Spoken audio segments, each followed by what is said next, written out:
De 9 a 11, La Mañana de la Diaria. Conducción, Martín Rodríguez. Producción, Mariana Cianelli.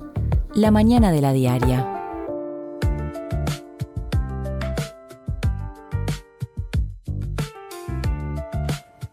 Buen día, ¿cómo están? Gracias por acompañarnos. Aquí estamos otra vez haciendo La Mañana de la Diaria. Son las 9 horas con 3 minutos. Tenemos 2 horas de programa por delante y muchos contenidos locales y me animo a decirles también o a adelantarles internacionales. Ya está pronta Mari. ¿Cómo te va, Mariana? Bienvenida. Muy buenos y grises días. Nada que no hayamos dicho en los últimos 10 días, más es o menos, verdad. ¿no? El único dato, no sé si positivo, porque la verdad que si sigue así de gris, no sé cómo va a ser estos días que siguen, pero es que van a subir las temperaturas. Van a subir. Por sí, lo que cierto. estoy viendo. Vi ayer una noticia rápidamente y ahora estoy chequeando en la zona de Prado, porque estaba seteado en Punta del Este para dar la información precisa, como siempre. Sí, en la 102.5 estaba. Estaba en la 102.5, pero ahora pasando a Montevideo. Bueno, 18 grados para mañana, 18 grados para el jueves, pero ya ahí se pone lluvioso, y para hoy hay una máxima prevista de 14 grados. 14 grados es más que en días anteriores, no demasiado tampoco, pero como vos decís, hay un salto grande previsto para el miércoles, salta a 18 la máxima, el jueves también habrá, dice Inumet, con mucha antelación, estas cosas a veces cambian, 18 grados de máxima. Y te digo algo más, y te digo más, ¿no? Y más te digo, el viernes 17 dice Inumet que la máxima será de 19 grados. Bueno, qué bien. Pero con lluvia o sin lluvia, porque eso es lo importante, ¿no? Ahí está la Creo cuestión. que más... Para el viernes, ese día en el que según Inumet, con mucha antelación va a haber 19 grados de máxima, hay probabilidad de lluvias alta.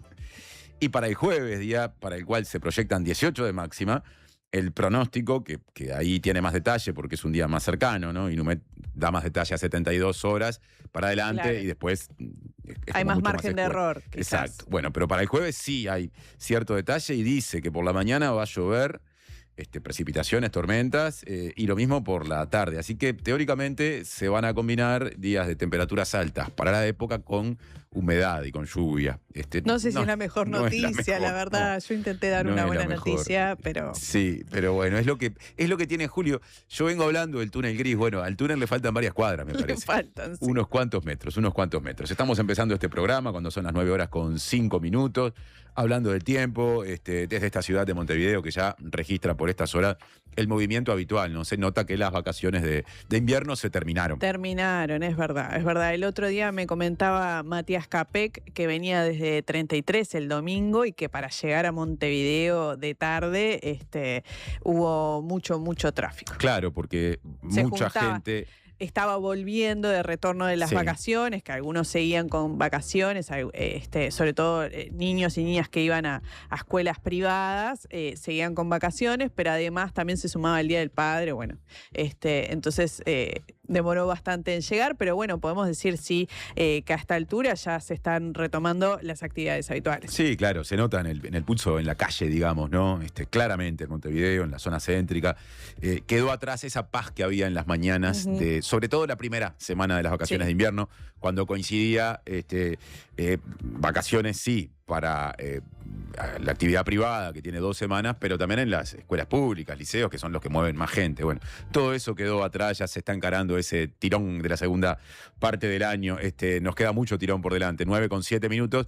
Queremos que se comuniquen, queremos leer sus mensajes y lo pueden hacer o pueden comunicarse de la siguiente manera.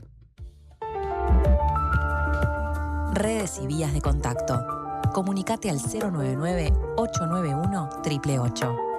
Mail radio@ladiaria.com.uy.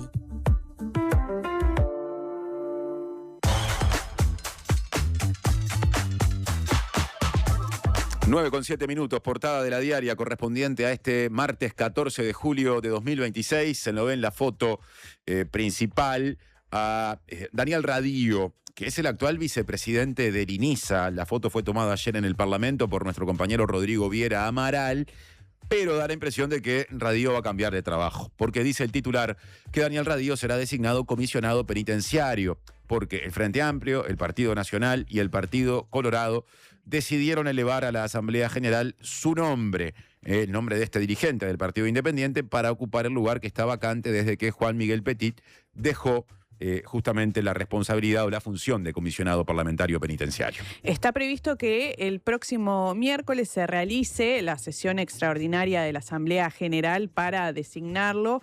Se deberá alcanzar al menos 2/3 de los votos, lo que se da por descontado debido a que todos los partidos menos Cabildo Abierto e Identidad Soberana apoyan la postulación de Radío, que es dirigente y exdiputado del Partido Independiente, que además en el periodo pasado estuvo al frente de la Secretaría Nacional de Drogas y de la Secretaría Nacional de Cuidados. Con respecto a este proceso de elección, habló la senadora Frente Amplista Betiana Díaz, que es quien preside la comisión especial en la que ayer se avaló, digamos, pasándola a la Asamblea General, la postulación de Radío, y dijo que después de la designación, que se da, insistimos, como un hecho y que seguramente ocurra mañana miércoles, se va a establecer un plazo para la toma de posesión del cargo por parte de Radío. Y también dijo Betiana Díaz que va a ser necesario que Radío denuncie a su actual, o mejor dicho, renuncie a su actual responsabilidad en el Instituto Nacional de Inclusión Social Adolescente, INISA, donde es vicepresidente, porque las funciones son incompatibles. Todo eso ya está bastante acordado.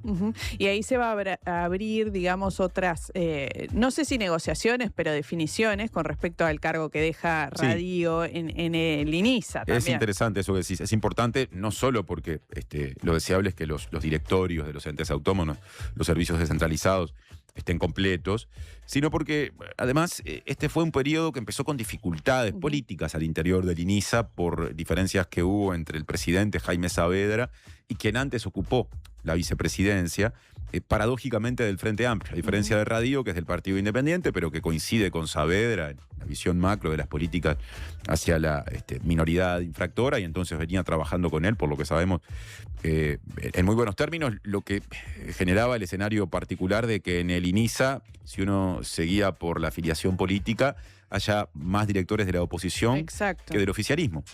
Porque en realidad el cargo que formalmente en el acuerdo político que se hizo antes de comenzar el gobierno se le otorgó a la oposición lo ocupa el Partido Colorado. Hay un director de apellido Facchinetti. Bueno, además está Radío, que es independiente, y un solo frente amplista que es Saavedra. Ahora el lugar de Radío quedará libre y una pregunta importante, debido, siguiendo con el razonamiento, a la relevancia que tiene el INISA, lo delicado de ese ámbito de acciones, ¿quién será promovido o promovida para ese lugar? Y seguro lo vamos a estar comentando en los próximos días porque va a ser un tema relevante. Siguiendo con la agenda nacional, Cabildo Abierto está dispuesto a dar sus votos para aprobar en general la rendición de cuentas. Sí, este anuncio fue hecho en Tele 12 por el presidente de Cabildo Abierto, Guido Manini Ríos, que profundizó en conceptos que ya venía manejando y que fuimos citando en programas anteriores. Incluso ayer, dijo en esta nota que dio ayer también Manini Ríos, que así como el año pasado Cabildo Abierto dio los votos para la aprobación en general, este año en principio va a dar los votos, aunque advirtió que su partido va a intentar mejorar el proyecto de ley de rendición de cuentas para que algunas disposiciones sean cambiadas o sacadas. Manini Ríos agregó que no votar un proyecto de rendición de cuentas, no darle la herramienta que el Poder Ejecutivo pide para llevar adelante sus políticas, es darle bandeja el argumento para después decir no cumplimos con nuestras promesas de campaña porque la oposición no nos dejó, y en ese sentido expresó preocupación por entender que la discusión ya se está tiñendo de campaña electoral con 3 años de anticipación. Habló desde otro partido opositor que se posiciona de un modo diferente al de Cabildo Abierto, el diputado colorado, en este caso Conrado Rodríguez, que integra la Comisión de Presupuestos integrada con Hacienda, y dijo, aportando otra mirada, en una rueda de prensa, que el gobierno tiene herramientas legales para darle incrementos a la primera infancia y no necesita de la aprobación de la rendición de cuentas, por lo que rechazó que la oposición le esté negando los recursos a la primera infancia. Ayer el ministro de Economía y Finanzas, Gabriel Odone, estuvo en Radio Sarandí y dijo que si finalmente se cayera, digamos, la rendición de cuentas y no hubiera votos o bien para su aprobación en general y por ende no se pudiera abordar el resto, o bien para el pasaje puntual vinculado a la unificación de las transferencias, el gobierno no descarta el plan B de elaborar un proyecto de ley que exclusivamente se oriente a salvar ese asunto, ¿no? Estos 31 millones de dólares destinados a infancia y adolescencia. Y eso fue tomado desde sectores de la oposición. No digo el nombre del parlamentario porque no lo recuerdo, que dijeron, listo, ya está. Entonces no es tan importante, no hay que hacer tanto drama por el anuncio hecho por los partidos de la coalición republicana de la semana pasada. Por supuesto que el gobierno trabaja para que salga el plan A. Eso sería una solución en un escenario que no es ni siquiera el más probable en este momento. Sí, porque además recordemos que la rendición de cuentas además incluye muchas otras cosas. Por ejemplo, la descentralización del INR, que también podría ser un proyecto, pero aborda una amplia variedad de políticas. Siguiendo con la agenda del día de hoy, ayer lo comentábamos y hubo noticias al respecto. El sindicato de la terminal Cuenca del Plata levantó el paro y trabajadores retomaron las actividades. Hubo una reunión tripartita en el Ministerio de Trabajo y Seguridad Social en la que participó justamente el sindicato de quienes trabajan en Terminal Cuenca del Plata, o TCP, que es la terminal de contenedores del puerto de Montevideo. Y bueno, después de esa instancia, por más que todavía no hay acuerdos sobre el fondo de la cuestión, que es la negociación por un nuevo convenio colectivo a nivel de esa empresa puntualmente, sí hubo por lo menos un acuerdo en el sentido de que quizá como gesto para mantener con fluidez las conversaciones, se retornara por la tarde a trabajar con normalidad en el puerto de Montevideo y se levantara ese paro con ciertas garantías para adelante. El dirigente del sindicato de rama de actividad, no ya el de TCP, sino de toda la actividad portuaria, que es el SUPRA, el Sindicato Único Portuario y Ramas Afines, Álvaro Reinaldo, dijo que este acuerdo preliminar con la empresa dispone una hoja de ruta de trabajo que tiene por objetivo tratar de llegar a un acuerdo final hacia el 22 de julio. Ahora nomás. Faltan 8 días, ¿no? Semana que viene, miércoles de la semana que viene. Algo que seguramente implique, dijo este dirigente sindical, un calendario intensivo de reuniones diarias entre el sindicato y los sindicatos en realidad involucrados y las autoridades de Terminal Cuenca del Plata, que como siempre aclaramos, no está de más reiterarlo, mayoritariamente es de una multinacional de Bélgica, Catunasi, y tiene participación minoritaria del Estado. Reinaldo también reiteró que va a estar arriba de la mesa en la negociación el pedido de los trabajadores de que se asegure al personal jornalero un mínimo de 26 jornales al mes, y afirmó que si bien en toda negociación nunca se obtiene el 100% de las cosas que se pide, siempre es necesario negociar. Vamos a dejar por acá el repaso de las noticias y me parece importante siempre, como siempre es a esta altura del programa, dar un vistazo a los mensajes de la audiencia. Y yo, mientras vos haces eso, Mari, voy adelantando contenidos, porque hoy tendremos de arranque una mesa a dos voces, una entrevista a dos voces, porque la idea es tener dos puntos de vista. Veremos con qué matices o con qué diferencias y con qué coincidencias con respecto a lo que abordamos fundamentalmente con el director de la Oficina de Planeamiento y Presupuesto, Rodrigo Arim, el viernes pasado. Esto que justamente mencionamos también recién, está incluido en el proyecto de ley de rendición de cuentas y es la creación de una asignación única para infancia y adolescencia. ¿Con quiénes vamos a abordar ese asunto? Bueno, por un lado con Mauricio de Rosa, que es doctor en Economía, docente e investigador del Instituto de Economía de la Facultad de Ciencias Económicas y Administración de la Universidad de la República y es especialista en desigualdad y distribución de la riqueza. Y por otro lado con Antonio Mansi, que es economista y magíster en políticas públicas y fue director nacional de transferencias y análisis de datos en el Ministerio de Desarrollo Social durante el periodo pasado, o sea, durante el gobierno del expresidente Luis Lacalle Pou. Así que esas son las dos miradas que tendremos con respecto a este asunto. En un ratito hay mucha información, creo que la entrevista con Arim fue muy útil al momento de afinar un poco más la mirada, aclarar algunas dudas y bueno, esa información la pondremos arriba de la mesa para que Antonio y Mauricio den sus miradas. Dicho sea de paso, con los dos conversamos en los últimos meses, ya en estos estudios, en esta etapa de la Diaria Radio y de este programa, con respecto a diferentes temas vinculados con o a esta problemática de la pobreza en la minoridad en general y en el segmento infantil en particular. Y además, más tarde vamos a estar teniendo una videollamada con Valentina Ballesta, directora adjunta de Investigación para las Américas de Amnistía Internacional, para hablar en particular de la situación humanitaria en Venezuela después de los terremotos, cómo ha quedado el país, cómo se está trabajando, cómo se está ayudando desde distintos países a Venezuela y también las consecuencias, ¿no?, del terremoto, políticas para el país. La verdad es que ya pasaron cerca de 20 días y sigue habiendo discusiones importantes, empezando por lo más básico, la afectación humana en términos de cuánta gente permanece desaparecida, que por el tiempo que pasó cada vez se parece más a decir fallecida, ¿no? Es decir, hay una cantidad de muertes contabilizadas, pero un enorme número, incluso en las estimaciones más a la baja, ¿no? O más acotadas, Sí, de son personas altas. desaparecidas, que dan cuenta de que la cifra de muertes terminará siendo mucho mayor, o ya se puede afirmar que es mucho mayor, en un contexto de muchas carencias, incluso económicas, al momento de pensar en cómo hacerle frente a la reconstrucción del país, a las respuestas que da el sistema de salud, cosas elementales cuando se habla de una crisis humanitaria, y entonces nos parece importante que una persona vinculada a una organización asociada a los derechos humanos desde Venezuela pueda darnos su opinión y hacer una actualización de todo esto.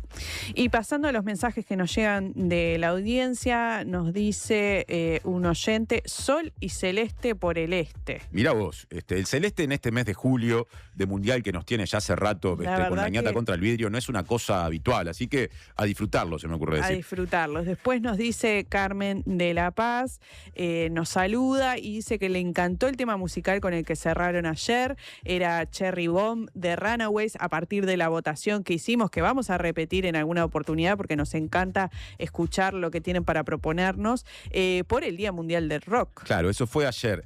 Voy adelantándolo. Esta semana volveremos a convocar a las autoridades de la Corte Electoral para que se hagan presentes en los estudios, porque habrá otra canción elegida por la gente. No voy a dar muchas más pistas que las siguientes. Es semana de cumpleaños de un artista uruguayo popular, cantautor, en fin, compositor, tipo con un enorme carisma. Entonces ahí la propuesta va a ser: elijan ustedes una canción de él. Pero yo no quiero decir mucho más. No vas a decir el día tampoco para que sigan haciendo... Pasado mañana. Pasado mañana ya nos comunicamos con las autoridades de la Corte y están preparando todo lo necesario para que ese proceso se desarrolle. Pero bueno, hoy la elección musical va a ir por otro lado. Y por último, nos llegó también otro de los mensajes que quiero destacar. Nos dice un oyente que como Frente Amplista entiende que no se necesita crear el cargo de comisionado penitenciario. A su entender, los legisladores podrían ir a las cárceles y desarrollar ellos los informes. Recomiendo, en este caso ya aprovecho, la columna de ayer de Natalia Gual, editora de política, que justamente abordó ese tema, el rol del comisionado penitenciario, pero también el balance sobre su figura, incluyendo también críticas desde el sistema político que hay a ese cargo. Justamente ayer uno de los partidos que no aprobó digamos, el hecho de que se eleve el nombre de Radio a la Asamblea General en la comisión fue Cabildo Abierto. De hecho, ni siquiera concurrió a la comisión su representante, que es el diputado Álvaro Perrone, pero sí habló con los medios de comunicación y él dijo que entendía que las y los legisladores ya tienen suficientes potestades como para encargarse de lo que hace la oficina del comisionado, en el sentido de estar vinculado al sistema penitenciario y a elaborar informes. Así que coincide con la mirada del oyente que vos leías recién, que no es la misma que la que tiene la mayoría del sistema político, como quedó claro, porque hay un apoyo muy importante, una gran coincidencia para que siga existiendo la figura y para que pase a ser el comisionado Daniel Radio. Tiempo de pausa ahora, ¿eh? Bien. Y hablaremos justamente de la unificación del sistema de transferencias con Antonio Mansi y con Mauricio de Rosa, que ya están en los estudios de la Diaria Radio.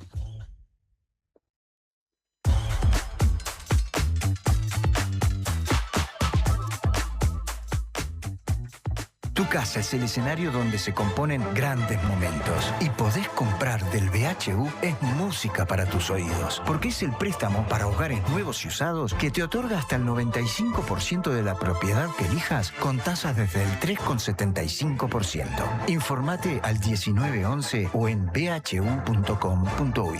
BHU, tu sueño, tu banco.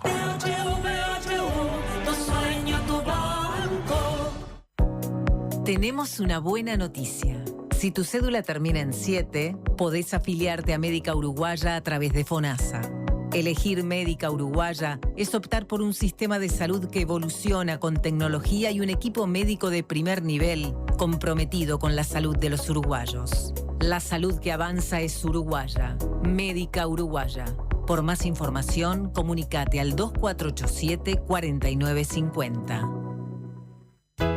¿Usted sabe por qué nos siguen eligiendo? Porque somos credibilidad, confianza, contención y compañía calificada. Porque además le brindamos a los socios más de 20 talleres multitemáticos en la Fundación SECOM destinados a promover la calidad de vida. Y mucho muchos beneficios más. Porque estamos para usted las 24 horas, los 365 días del año. SECOM, primer servicio de compañía de Uruguay y del mundo.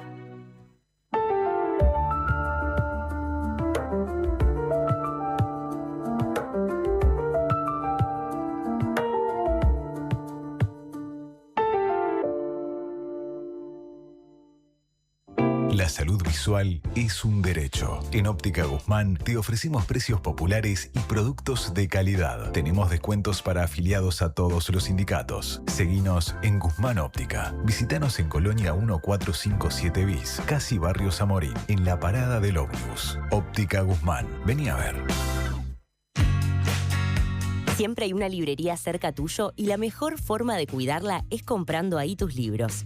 En La Diaria amamos las librerías y el amor es correspondido. Por eso con tu suscripción accedes a un 15% de descuento en las siguientes librerías de Montevideo: Guarida, La Libélula, Lannister, Afrodita, Pocho Libros, Librería Montevideo, Lotremont, Oso Libros, Lecturas Cómics y Librería Selvi Rey. Leer tiene beneficios.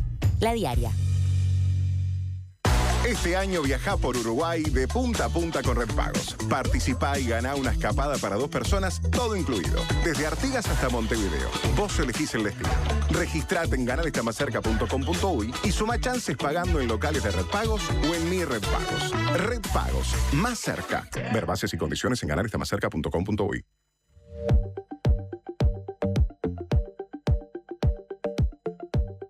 Presenta Universidad Católica del Uruguay. Creamos futuros. 9:24 de la mañana, 9:24 de la mañana de La Diaria. El proyecto de ley de rendición de cuentas plantea un gasto incremental de algo más de 30 millones de dólares, 1.257 millones de pesos, destinados a crear y financiar la denominada asignación única para infancia y adolescencia, lo que desde la Oficina de Planeamiento y Presupuesto, la OPP, se presenta como una reforma orientada a fortalecer el sistema de transferencias monetarias dirigido a hogares con niños, niñas y adolescentes en situación de vulnerabilidad, con la finalidad declarada de reducir en el entorno de 25% la pobreza en la población de menos de 18 años. La propuesta unifica en un único esquema, o lleva a un único esquema, prestaciones que actualmente funcionan de forma separada, como las asignaciones familiares para trabajadores y trabajadoras formales, asignaciones familiares del Plan de Equidad, la tarjeta Uruguay Social y el bono crianza, y se propone avanzar hacia un sistema al que oficialmente se define como más simple, coherente y con mejores montos, priorizando en una primera etapa a la primera infancia. Si esta iniciativa es aprobada este año en el Parlamento, la implementación comenzará en 2027 con la incorporación de niños y niñas de 0, 1 y 2 años, nacimientos de los años 2025, 26 y también los que haya durante 2027. Y a partir de allí el nuevo esquema avanzará de manera progresiva de acuerdo con la disponibilidad de recursos. De esto hablaremos con Mauricio de Rosa y con Antonio Mansi. Mauricio de Rosa es doctor en Economía, docente e investigador del Instituto de Economía de la Facultad de Ciencias Económicas y Administración de la Universidad de la República, especialista en desigualdad y distribución de la riqueza, y Antonio Mansi, economista y magíster en políticas públicas, que además se desempeñó como director nacional de transferencias y análisis de datos en el Ministerio de Desarrollo Social en el periodo pasado, 2020-2025. Empiezo justamente contigo, Antonio. Bienvenido. Muchas gracias por visitarnos otra vez en la mañana de La Diaria. Muchas gracias por la invitación. Y un saludo a Daniel Radío. Felicitaciones por la designación. Eso, claro. Gran valor. La muy factible designación como comisionado parlamentario para el sistema carcelario, porque estabas hojeando la portada de La Diaria que lo tiene ahí. Y es un grande, así que es una gran decisión. Bien. Mauricio de Rosa, gracias y gracias por venir otra vez, porque ya tenías, igual que Antonio, un antecedente en este programa. Un placer. Bueno, vamos a empezar hablando de este tema que quedó planteado. Es un tema muy importante, es prioritario para el actual gobierno, incluso está asociado a una temática que se dijo varias veces durante la última campaña electoral, tiende a generar acuerdo, consensos, digamos, incluso entre fuerzas políticas, principales bloques oficialista y opositor, que suelen tener discrepancias. Con respecto a esto, a priori hay cercanía, me animo a decir. No sé si la palabra consenso es la que calza mejor, entre otras cosas porque ahora empiezan a surgir diferencias porque ya hay una propuesta elaborada, ¿no?, al detalle. Quiero poner arriba de la mesa lo siguiente y empiezo a escucharlos, continuando con la introducción. Al momento de definir esta asignación de la que se está hablando, son fundamentales, según nos dijo aquí Rodrigo Arim el viernes pasado, dos variables, que son la edad y el nivel socioeconómico. Arim dijo que esta asignación se orientará a los 5 primeros deciles y que la determinación del alcance y los montos, que serán variables, justamente tendrá en cuenta esto de edad y nivel socioeconómico. El componente socioeconómico hará foco en los ingresos de cada hogar y determinará que en los hogares de los 2 primeros deciles de ingresos se reciba por cada persona beneficiaria una partida mensual de 6.600 pesos en promedio, lo que responde al costo de la canasta básica alimentaria promedio de Montevideo. Acá hay un vínculo entre esto y nivel de pobreza. Y el componente etario determina un monto adicional de transferencia para hogares con esas características en los que haya niñas y niños de entre 0 y 3 años, o sea, los primeros 1000 días de vida, como suele decirse, lo que podría llevar a un monto total de hasta 10.000 pesos por niño o niña en los hogares más vulnerables. En otros, esa cifra quedaría más abajo. Bueno, no quiero entrar en eso porque ya es marearnos en números. Hecho este primer planteo, ¿no? El planteo general y esto que ya pone el foco en dos variables, la cuestión socioeconómica y la cuestión de la edad, de 0 a 3 años. ¿Qué primera reflexión hacen? Empiezo por vos, Antonio. A ver, yo creo que fortalecer la prestación en primera infancia, creo que ahí no va a haber mucha discrepancia, me parece que está bien. La propuesta en sí tiene algunos aciertos, que después lo podemos comentar, y me parece que hay que destacarlo y se puede trabajar sobre eso. Lo que sí me parece es que volvemos a una cuestión de focalizar respecto a la pobreza monetaria. O sea, la discusión está basada en la pobreza monetaria, y creo que ahí también hay un consenso entre académicos, los técnicos de los políticos, en que la pobreza monetaria como indicador para el foco de la meta no es lo más correcto. Me parece que hay un tema que se trabajó mucho en el tema de la pobreza multidimensional, y tratar de trabajar sobre esa meta, mejorar la situación a nivel multidimensional y no solo por el lado de ingresos. Por supuesto que los ingresos ayuda, ni que hablar, pero centralizar todo el combate a la pobreza infantil centralizado únicamente en el tema de transferencias, y está dicho además en los insumos que alimentan esto, para mí me parece que no es el foco correcto. O sea, basarse en las transferencias como la política social clave para reducir la pobreza infantil, me parece que se pierde de un montón de cosas que ya hemos visto, y no hay ni una mención en el tema de la pobreza multidimensional, el índice de pobreza multidimensional. A mí me hubiera gustado atar esto hacia un indicador siguiendo la evolución de la pobreza multidimensional, porque ya sabemos todos el tema de la medición estática de la pobreza monetaria y la expectativa de una reducción de un 25%, si es que se implementa hasta todos los... Creo que la estimación es en base cuando se alcancen a todos los menores, que va a ser progresivo además. Entonces me parece que faltó ahí un montón de otras cuestiones. Creo que estamos en una oportunidad de mejorarlo. Ojalá que haya un espacio justamente para hacer algunos ajustes, pero bueno, en principio iría por ahí. Y antes de ir con Mauricio, volviendo a las dos variables, Sí. esto de priorizar determinadas edades y determinados niveles de ingreso. ¿Qué opinión con respecto a eso puntualmente? Eso estoy de acuerdo. Ese cruce, digamos. No, es como hoy se hace ya. O sea, el sistema de transferencia funciona así, por nivel de vulnerabilidad y por el de la edad, ya te da un mayor monto. ¿Se mejoran esos montos? Perfecto, pero sí, en eso estoy de acuerdo. Vulnerabilidad y enfocar en primera infancia, en principio, me parece correcto. Me quedo con esa primera mirada de Antonio. Mauricio. Voy a empezar ya como poniendo o preguntándome si estas cosas que comentaba Antonio son tan así. En primer lugar, si va a haber tanto acuerdo en relación a estas propuestas. Yo ahí tengo dudas porque las primeras declaraciones, digamos, incluso por escrito, que han quedado de algunos actores del sistema político, no sé, me generan dudas si va a haber tal apoyo para este tipo de medidas, cosa que me gustaría después conversar. Uh-huh. Y además esta cuestión de, digamos, está claro lo que dice Antonio, yo por supuesto estoy de acuerdo, esta cuestión de que la pobreza no es solamente monetaria, que es multidimensional y que uno no puede hacer solamente políticas de transferencias para combatir la pobreza. Lo sabe Antonio, lo sé yo, lo sabe Martín, lo sabe la audiencia. Es una cosa que ya está, es parte del debate público. Me parece que es como un argumento que está bien, pero que no suma demasiado en el sentido de que, o sea, esta es una política que igual tiene mucho poder de fuego y que ataca una de las dimensiones claves de la pobreza, incluso de la pobreza multidimensional, que son los ingresos. Entonces creo que digamos, que en ese sentido está bien planteada. Yo destacaría como 3 cositas, como para arrancar. La primera es que es una política que surge no solo del diálogo social, que ya le da como cierto respaldo social y político, sino que además viene a como reflejar, sobre todo esto que mencionabas vos, ¿no? Como la unificación del sistema de transferencias, que es una cosa bien importante, y el incremento de los montos, gradual, pero el incremento de los montos, que va a ser sustantivo al final del proceso. Estas son recomendaciones que surgen de un amplio ecosistema de personas, organizaciones, investigadores que han trabajado en el tema de transferencias, donde hay inmenso consenso en estos términos. Hubo un seminario el año pasado, en septiembre, en el marco del diálogo social, que Ivonne Perazo y yo coordinamos un trabajo que presentamos al IECON, que reunía a más de 10 investigadores de la facultad, pero además estaba UNICEF, universidades privadas, los equipos técnicos del MIDES, de OPP. El acuerdo era completamente, digamos, convergente en el sentido de el sistema tiene que ser unificado y los montos tienen que incrementarse. Así que esto creo que, digamos, reúne como un conjunto de acuerdos técnicos y académicos muy sustanciales, ¿verdad? Así que es un primer punto. Un segundo punto es que, digamos, la política así planteada es potente. Yo creo que acá hay algo, que hay un esfuerzo, hay una búsqueda que es distinta acá de lo que se había planteado hasta ahora y que esto puede tener como impactos sustantivos.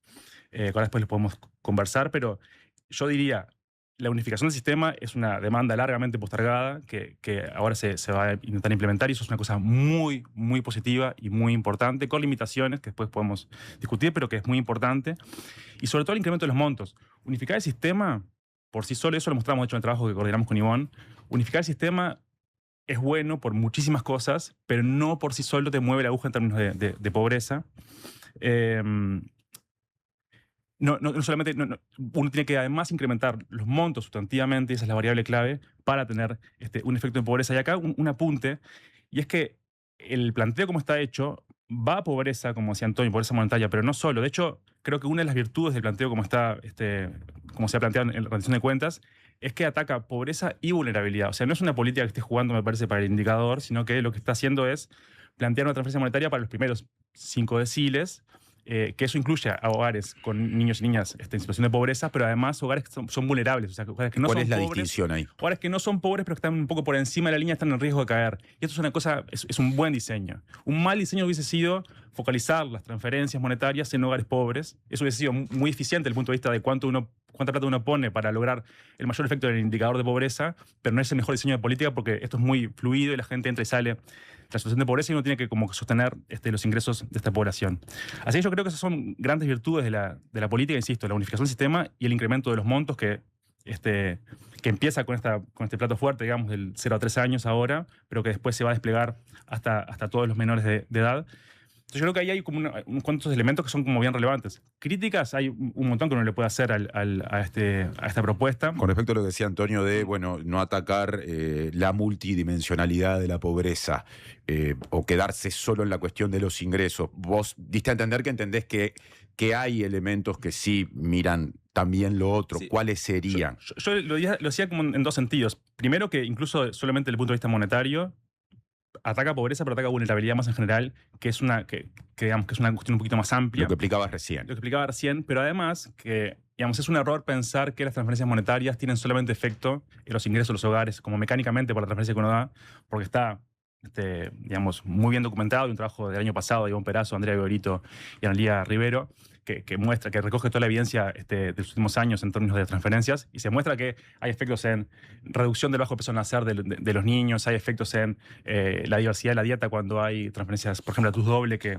cuando los montos son un poco más altos, impacta la diversidad de la dieta, los materiales de la vivienda. Hay trabajos más recientes, por ejemplo, el de Matías Jacobazo, su tesis doctoral, que muestra cómo el ingreso ciudadano en el PANES, ¿no? Estamos hablando de 2005-2006, todavía tiene efectos al día de hoy. Uno puede ver 20 años después los efectos de quienes recibieron la transferencia monetaria en relación a quienes no la recibieron, en cuestiones como el empleo, la educación, sobre todo las que eran niñas cuando recibieron esa transferencia, que demoran la edad del primer hijo. O sea, hay una cantidad de efectos en un vasto conjunto de dimensiones que se asocian a las transferencias monetarias y que no impactan solamente los ingresos de los hogares. Así que yo creo que coincido con el punto de Antonio, me parece que está bien, pero me parece que no es del todo correcto pensar que una transferencia monetaria solamente impacta el ingreso corriente de los hogares. Vuelvo contigo, Antonio, para Sí. que aportes, porque seguro que tenés acotaciones para hacer. Sí, o sea, una acotación.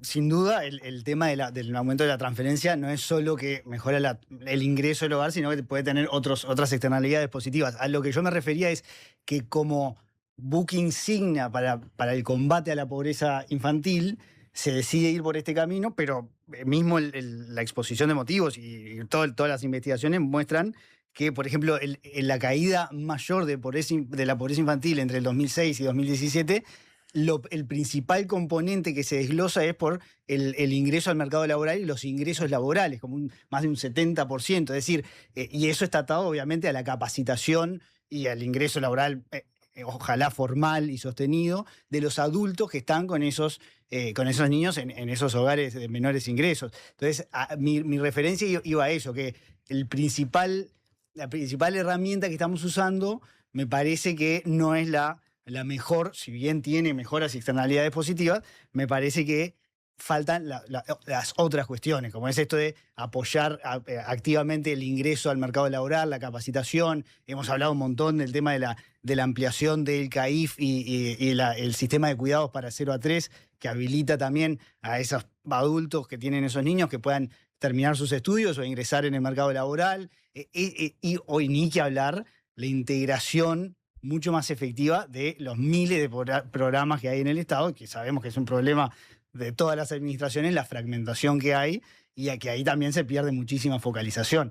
Ese era como, digamos, el punto que quería hacer. Y solo una cosita del tema de la focalización en términos, que está bien que se menciona que se va a focalizar por vulnerabilidad y no solo por ingresos monetarios.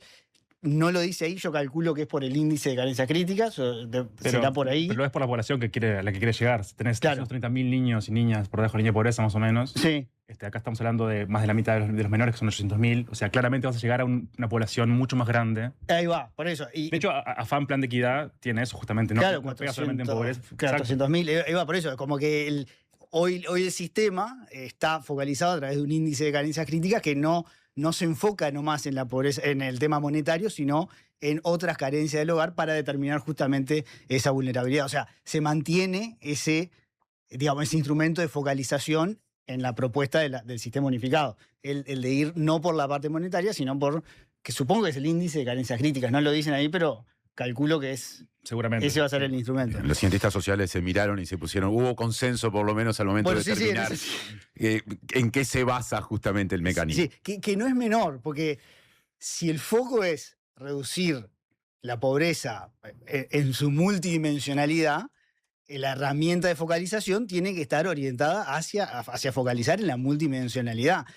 Además, porque es muy difícil el tema de captar los ingresos en los hogares más pobres. Así que eso es importante para la focalización. Después hay otras cuestiones que yo creo que se podría profundizar para realmente mejorar la focalización, que es un punto central de esto, que dice que la unificación va a mejorar la focalización de las transferencias, que quiere decir que lo cobren los hogares que son elegibles y que no lo cobren los que ya no son elegibles. Me parece que hay cuestiones operativas que se pueden mejorar para lograr eso. ¿A qué te referís ahí? A ver. Bueno, entramos.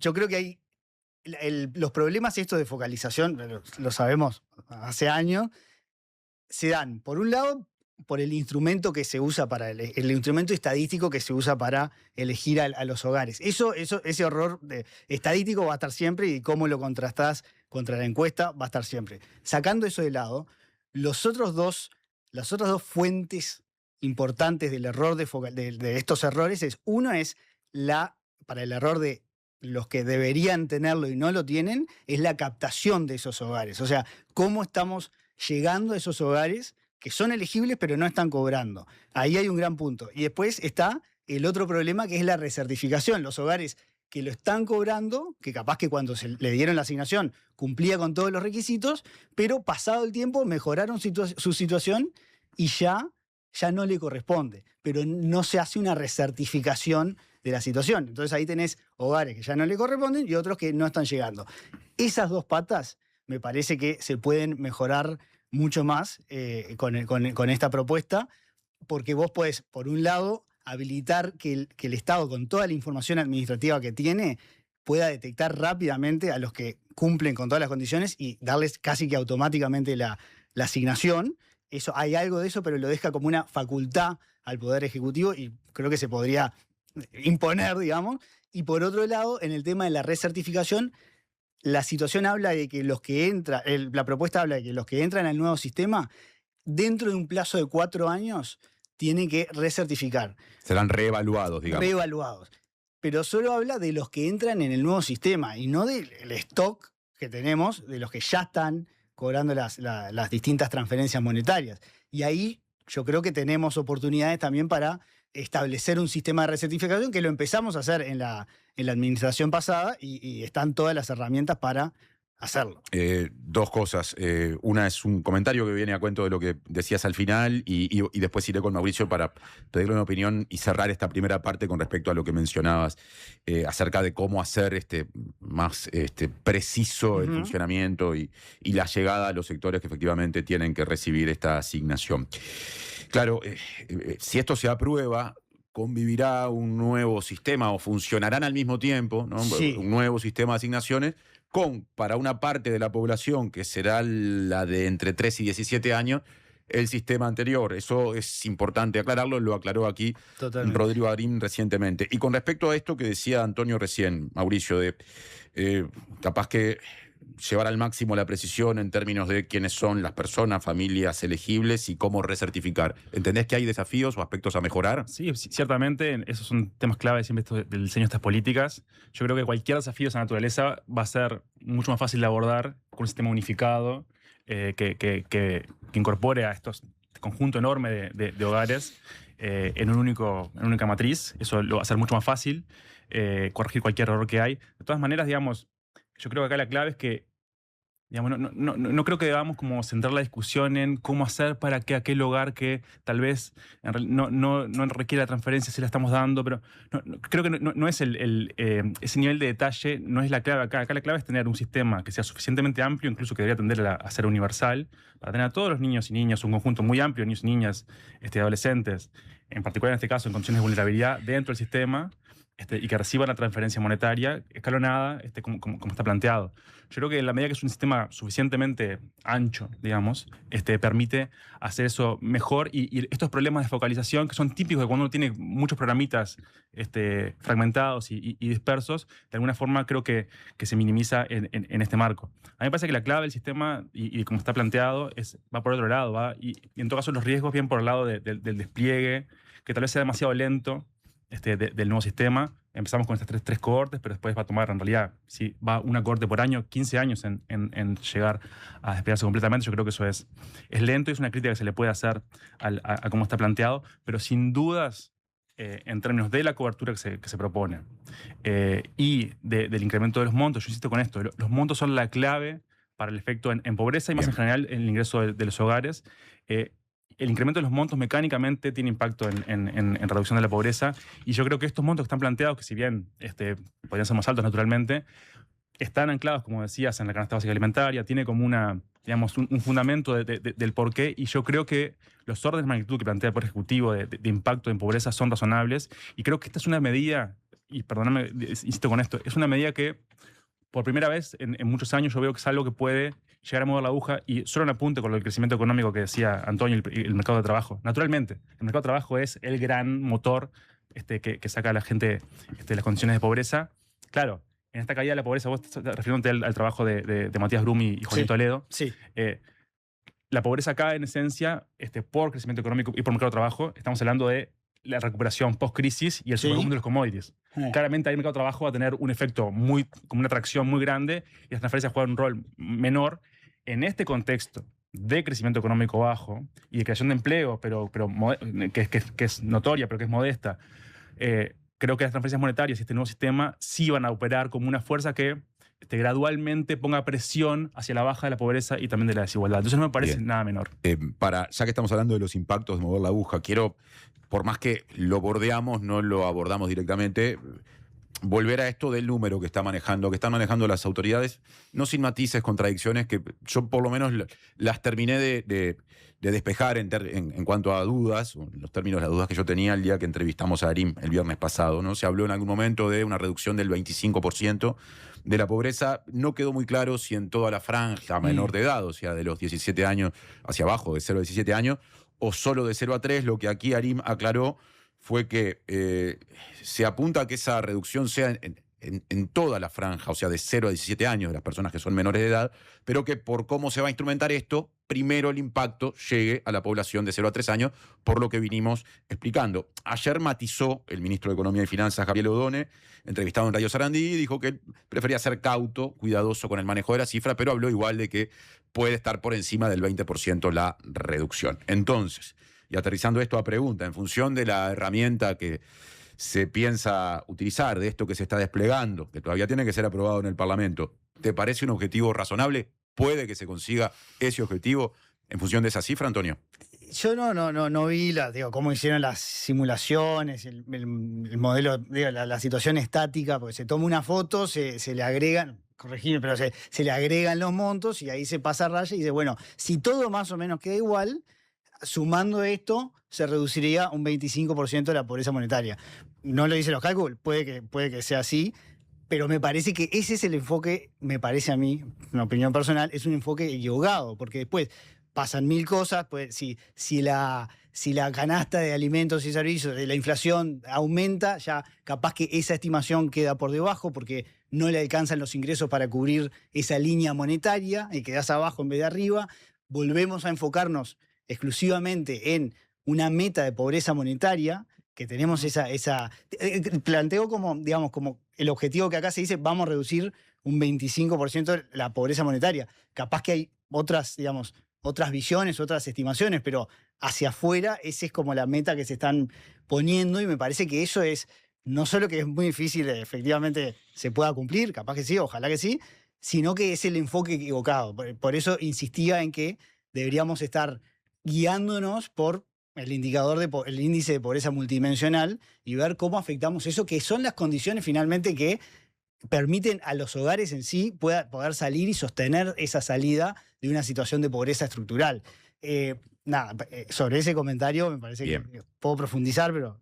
La dejamos por acá porque con Mauricio y su mirada con respecto a si es un objetivo razonable, vamos a cerrar el primer bloque para después hablar de otros aspectos en el segundo. Bien. Así que voy puntualmente a eso, Mauricio. No, las estimaciones que están proponiendo, yo creo que los órdenes de magnitud que plantea son razonables, están alineados con las microsimulaciones que hemos hecho en múltiples trabajos, que ha hecho la OPP también, que se han hecho en diversos informes.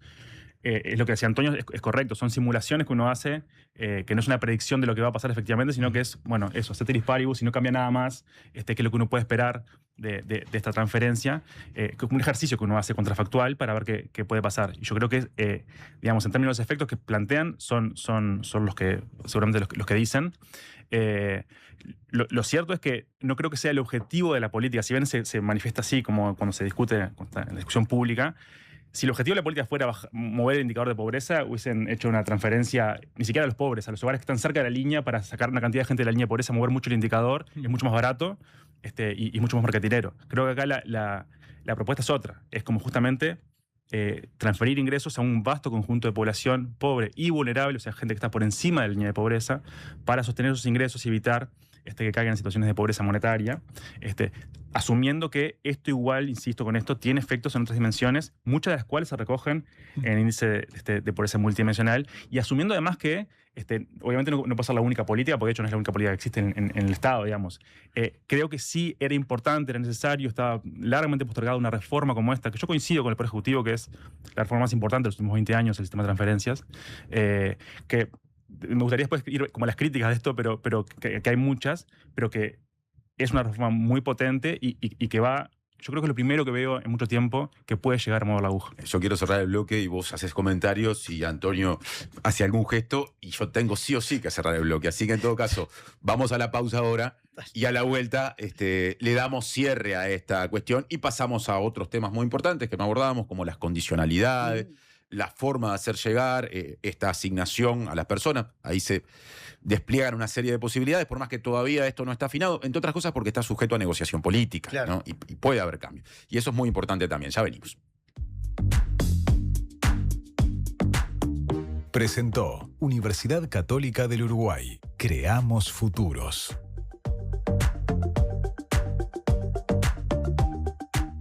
Gracias por escucharme. Muchas gracias por explicarme. Gracias por toda la ayuda. Estas son palabras recientes de nuestros pacientes, pero los agradecidos somos nosotros, porque tu elección nos hace superarnos cada vez más y ser la mutualista con los mejores profesionales del país. En julio, si tu número de cédula termina en 7, venía un nuevo CASMU. Afiliate en nuestros locales, en la web o a través del 1444. CASMU, estamos para cuidarte. Consulte las condiciones, cobertura total de asistencia médica.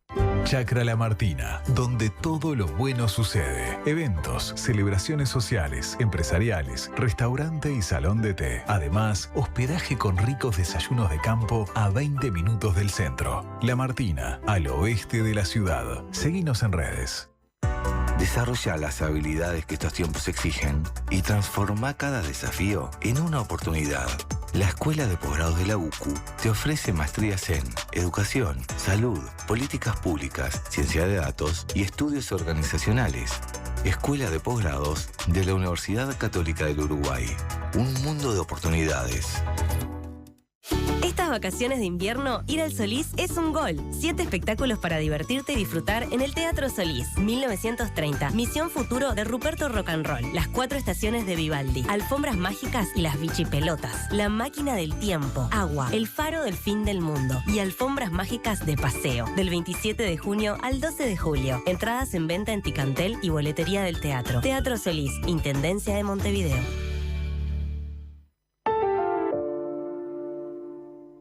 Estamos en todo lo que haces. Si te vas de vacaciones, planifica tu viaje. Carga tu auto en casa antes de salir y descarga la app UTE Mueve para conocer los puntos de carga de todo el país. UTE, avanzamos con energía. Que no te dé lo mismo a quién llamar cuando te quedas sin gas. En Megal trabajamos incansablemente para innovar en productos y procesos que hagan nuestros envases más seguros y confiables. Acordate de Megal cuando necesites recargar tu garrafa, ya sea la clásica de 13 kilos o la garrafa liviana que solo Megal te ofrece. Llámanos al 19220 o ingresá a megal.com.uy. Megal, innovamos con energía. Gales cumple 50 años. 50 años cambiando pesos, dólares, euros y todas las monedas del mundo. Pero el verdadero cambio fue cuando te vimos cambiar a vos. Te vimos crecer y decidimos crecer contigo, acompañando tus cambios, tus sueños, tus logros. Gales 50 años. El cambio te favorece. Presenta Suzuki, el mejor valor de reventa en el mercado. 9:55, seguimos hablando de esta iniciativa contenida en el proyecto de ley de rendición de cuentas de crear una asignación unificada para infancia y adolescencia. Quedó un comentario, capaz, pregunta, podríamos decir, pendiente de formulación del bloque anterior, y también tengo pendiente la lectura de algunos de los mensajes que han llegado. Por ejemplo, uno que en este caso manda Mariana, referido a la discusión sobre la multidimensionalidad, dice que eso está contemplado en las otras políticas sociales contenidas en la vigente Ley de Presupuesto Nacional, es decir, inversiones en vivienda. También habla de, becas estudiantiles, bono crianza. En realidad, justo el bono crianza es una de las prestaciones que se unificarían ahora, ¿no? Pero y habla de otras políticas como las salariales. Es necesario abordar esto desde una mirada integral, donde una serie de decisiones políticas van en el sentido de atender las mayores vulnerabilidades, y aparte suma una pregunta con respecto a si está reglamentada la ley en su momento impulsada por la hoy ministra de Salud Pública, Cristina Lustenberg, y si efectivamente se reglamentó. Cierro esto por acá. Hoy yo decía, o escuchaba a Mauricio afirmando que él entiende que esta reforma es la más importante que se ha hecho al sistema de transferencias en los últimos 20 años. De ahí Antonio hizo un gesto, y yo quiero aterrizar en ese gesto para que vos desarrolles tu opinión y ahí sí pasar a los otros aspectos pendientes. Sí, a mí me parece que está un poquito sobreexagerado lo de la mayor reforma en el sistema de transferencias porque está basado en las estructuras de lo que ya existe, que está basado en lo que venía también en administraciones anteriores, pero para mí lo más importante, por ejemplo, en un momento hablan de la unificación del trámite, que básicamente es la solicitud, y que eso tenés todo en un mismo lugar. Eso ya está ocurriendo, porque en la administración anterior trabajamos mucho en lo que fue la unificación del BPS con el MIDES para dar la asignación familiar y la tarjeta Uruguay Social en un mismo trámite, con una misma declaración jurada, con el mismo instrumento de focalización, y además hicimos que las personas pudieran ir a las oficinas y declarar su situación en vez de tener que esperar a que los vaya a visitar a alguien del MIDES y aplicarles el mismo formulario. Entonces, para mí esa es la parte estructural, que es donde podés captar a mayor personas y tener todo de alguna manera en un mismo sistema. Es verdad, hay distintos nombres, tienen distintos nombres y distintos montos, que en parte ir hacia esa parte me parece muy bien, lo del aumento me parece bien, pero bueno, ahora entraremos en las partes más operativas, y ahí también a mí me quedaron algunas dudas que, bueno, no sé exactamente si Mauricio las puede responder, pero hay unos temas también de los montos que se van a aumentar, que estuve haciendo algunos cálculos y parecería que en algunos extremos hay algunos hogares que pueden salir perdiendo, que no creo que sea que puedan cobrar menos, particularmente un hogar en situación de extrema vulnerabilidad con un menor, por lo que estuve sumando, hoy en día gana un poco más de 10.000 pesos, pero y en el nuevo sistema pasaría a ganar 10.000 pesos. Entonces ahí no sé si hay, capaz que lo estoy viendo mal, o si hay algún artículo que diga, si en el sistema anterior ganabas tanto, el nuevo sistema no te puede pagar menos. No consigo cerrar el primer bloque, pero bueno, Mauricio lo escuchaba y también movía la cabeza para respuesta bien corta. No, yo también hice una cuenta similar y me daba que sí, siempre eran superiores, y creo que el espíritu es que siempre sean superiores a los actuales, pero o sea, la podremos revisar después. Bien, quedó planteada la duda. Y una primerísima mirada. Ahora quiero pasar a la cuestión de las contraprestaciones o condicionalidades, ¿no? Sí. Porque, bueno, a las familias beneficiarias en función de la presencia de una o más personas con las edades y las características de las que ya hablamos, se les otorga un 80% de esa asignación que no tiene ningún tipo de condicionalidad, pero hay una parte, el 20%, la quinta parte, que sí es condicional. Está sujeta a que se cumpla con que esas familias aseguren el cumplimiento del vínculo de las y los niños y adolescentes, eventualmente con el sistema educativo y también con el sistema de salud. Este es un tema que siempre ha generado discusión. De hecho, durante la administración pasada hubo criterios diferentes. Existían antes otro tipo de mecanismos que también daban cuenta de algunas condicionalidades, pero ahora se plantea unificar el sistema y establecer este criterio del 80-20. ¿Qué opinión tenés con respecto a esto, Antonio? Yo me inclino a pensar que para mí es una señal equivocada. Entiendo que en primer lugar se había planteado desde el oficialismo eliminar por completo la condicionalidad. O sea, es decir, no importa si el menor está inscripto, matriculado o está asistiendo en el centro educativo, la asignación familiar no la vas a perder. Eso había salido del diálogo social sobre protección y seguridad social, cuando esto se elaboró ya en tanto proyecto de ley, vino con esta modificación. O sea, hubo como de alguna manera un reconocimiento de decir, no, algo tiene que haber cierto costo por no cumplir con la condicionalidad. Supongo que fue por ahí ese razonamiento. Ahí hay un montón de argumentos de decir, no, en realidad no cumplen con su función, la condicionalidad, porque vos estás yendo a la vulnerabilidad del hogar, entonces no importa si está yendo a la escuela o no, pero me parece que hay una cuestión de economía política atrás que es importante, la señal que das, porque la mayoría de los beneficiarios hoy asisten, son muy pocos los que no asisten, y el corte de la prestación se da luego de una serie de intentos desde la ANEP, desde el MIDES, desde el BPS, y está la posibilidad siempre de que si retoma, se le puede repagar se vuelve a cobrar la asignación. Entonces, yo creo que la señal que se da me parece que es importante. Es decir, importa si estar matriculado o no. Entonces, en ese sentido, creo que si bien el 20% es mejor que nada, ahí hay una cosa que se va a poder negociar para para mejorar. Desde el gobierno, el actual oficialismo, digamos, en general se cuestiona el criterio más duro de empleado antes, de quitar directamente el beneficio. Ahora voy enseguidita.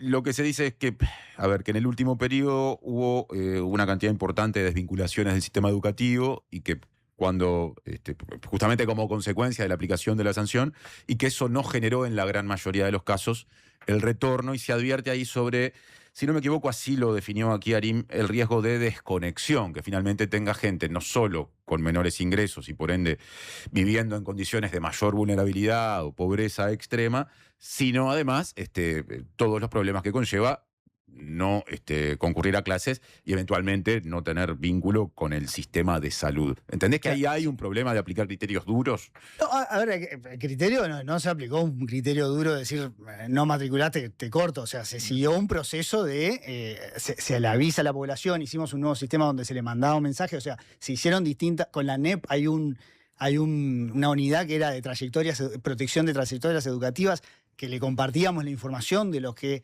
no parecían registrados, y ahí se desplegaba una serie de cosas. No es que nos llevaba el dato y te cortábamos la asignación. Había un proceso atrás. Y no tengo ahora el dato, pero había un porcentaje no menor de personas que se revinculaban al sistema educativo. Dicho esto, me parece que es la cuestión, es decir, si no lo mandan, vos ese problema lo tenés igual si le das la asignación o no le das la asignación. Ahí podés desplegar otro tipo de baterías, otras maneras de llegar a ese hogar y tratar de revincularlo o ver qué es lo que está pasando. Pero no es que si le das, lo seguís teniendo en el sistema. Eso ya lo sabés, esa información. Y otra cosa que me parece no menor, muchas veces esto se ve como una discusión de, los que están dando la plata quieren que los menores estén en la escuela, porque si no, no es como los pobres que merecen o no merecen la asignación.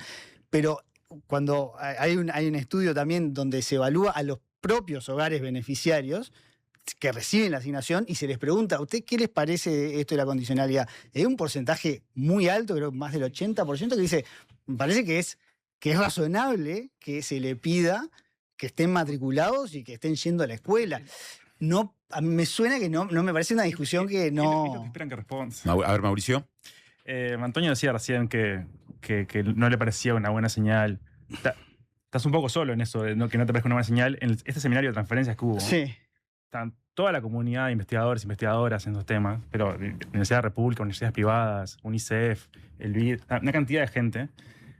Era unánime que las condicionalidades tenían que irse. Yo me acuerdo el cierre de Silvia Rosell de la UCU, que hizo como una síntesis, fue clarísima, en el sentido de que el acuerdo en toda la comunidad, insisto, de personas que estudian esto, es que las condicionalidades tienen que irse en esencia porque digamos, no cumplen la función que se les pide que cumplan, y están sobrecargando un instrumento con más objetivos de los que puede tolerar. Lo que pasa, y para sorpresa de nadie, esto está en un trabajo de Vigorito y Sena del 2020, los que se le da de baja son justamente los chiquilines que tienen el ICC más alto, o sea, que tienen más vulnerabilidades. A los que más están dando de baja... El índice de carencias críticas, sí, otra vez. Otra vez. O sea, los niños y niñas y adolescentes que estás dando de baja son justamente los que están en peores condiciones, para sorpresa de nadie. O sea, obviamente. Entonces, el que está en peores condiciones de vulnerabilidad en general es el que se desvincula, y vos, desde el Estado, lo que está haciendo es castigándolo doblemente,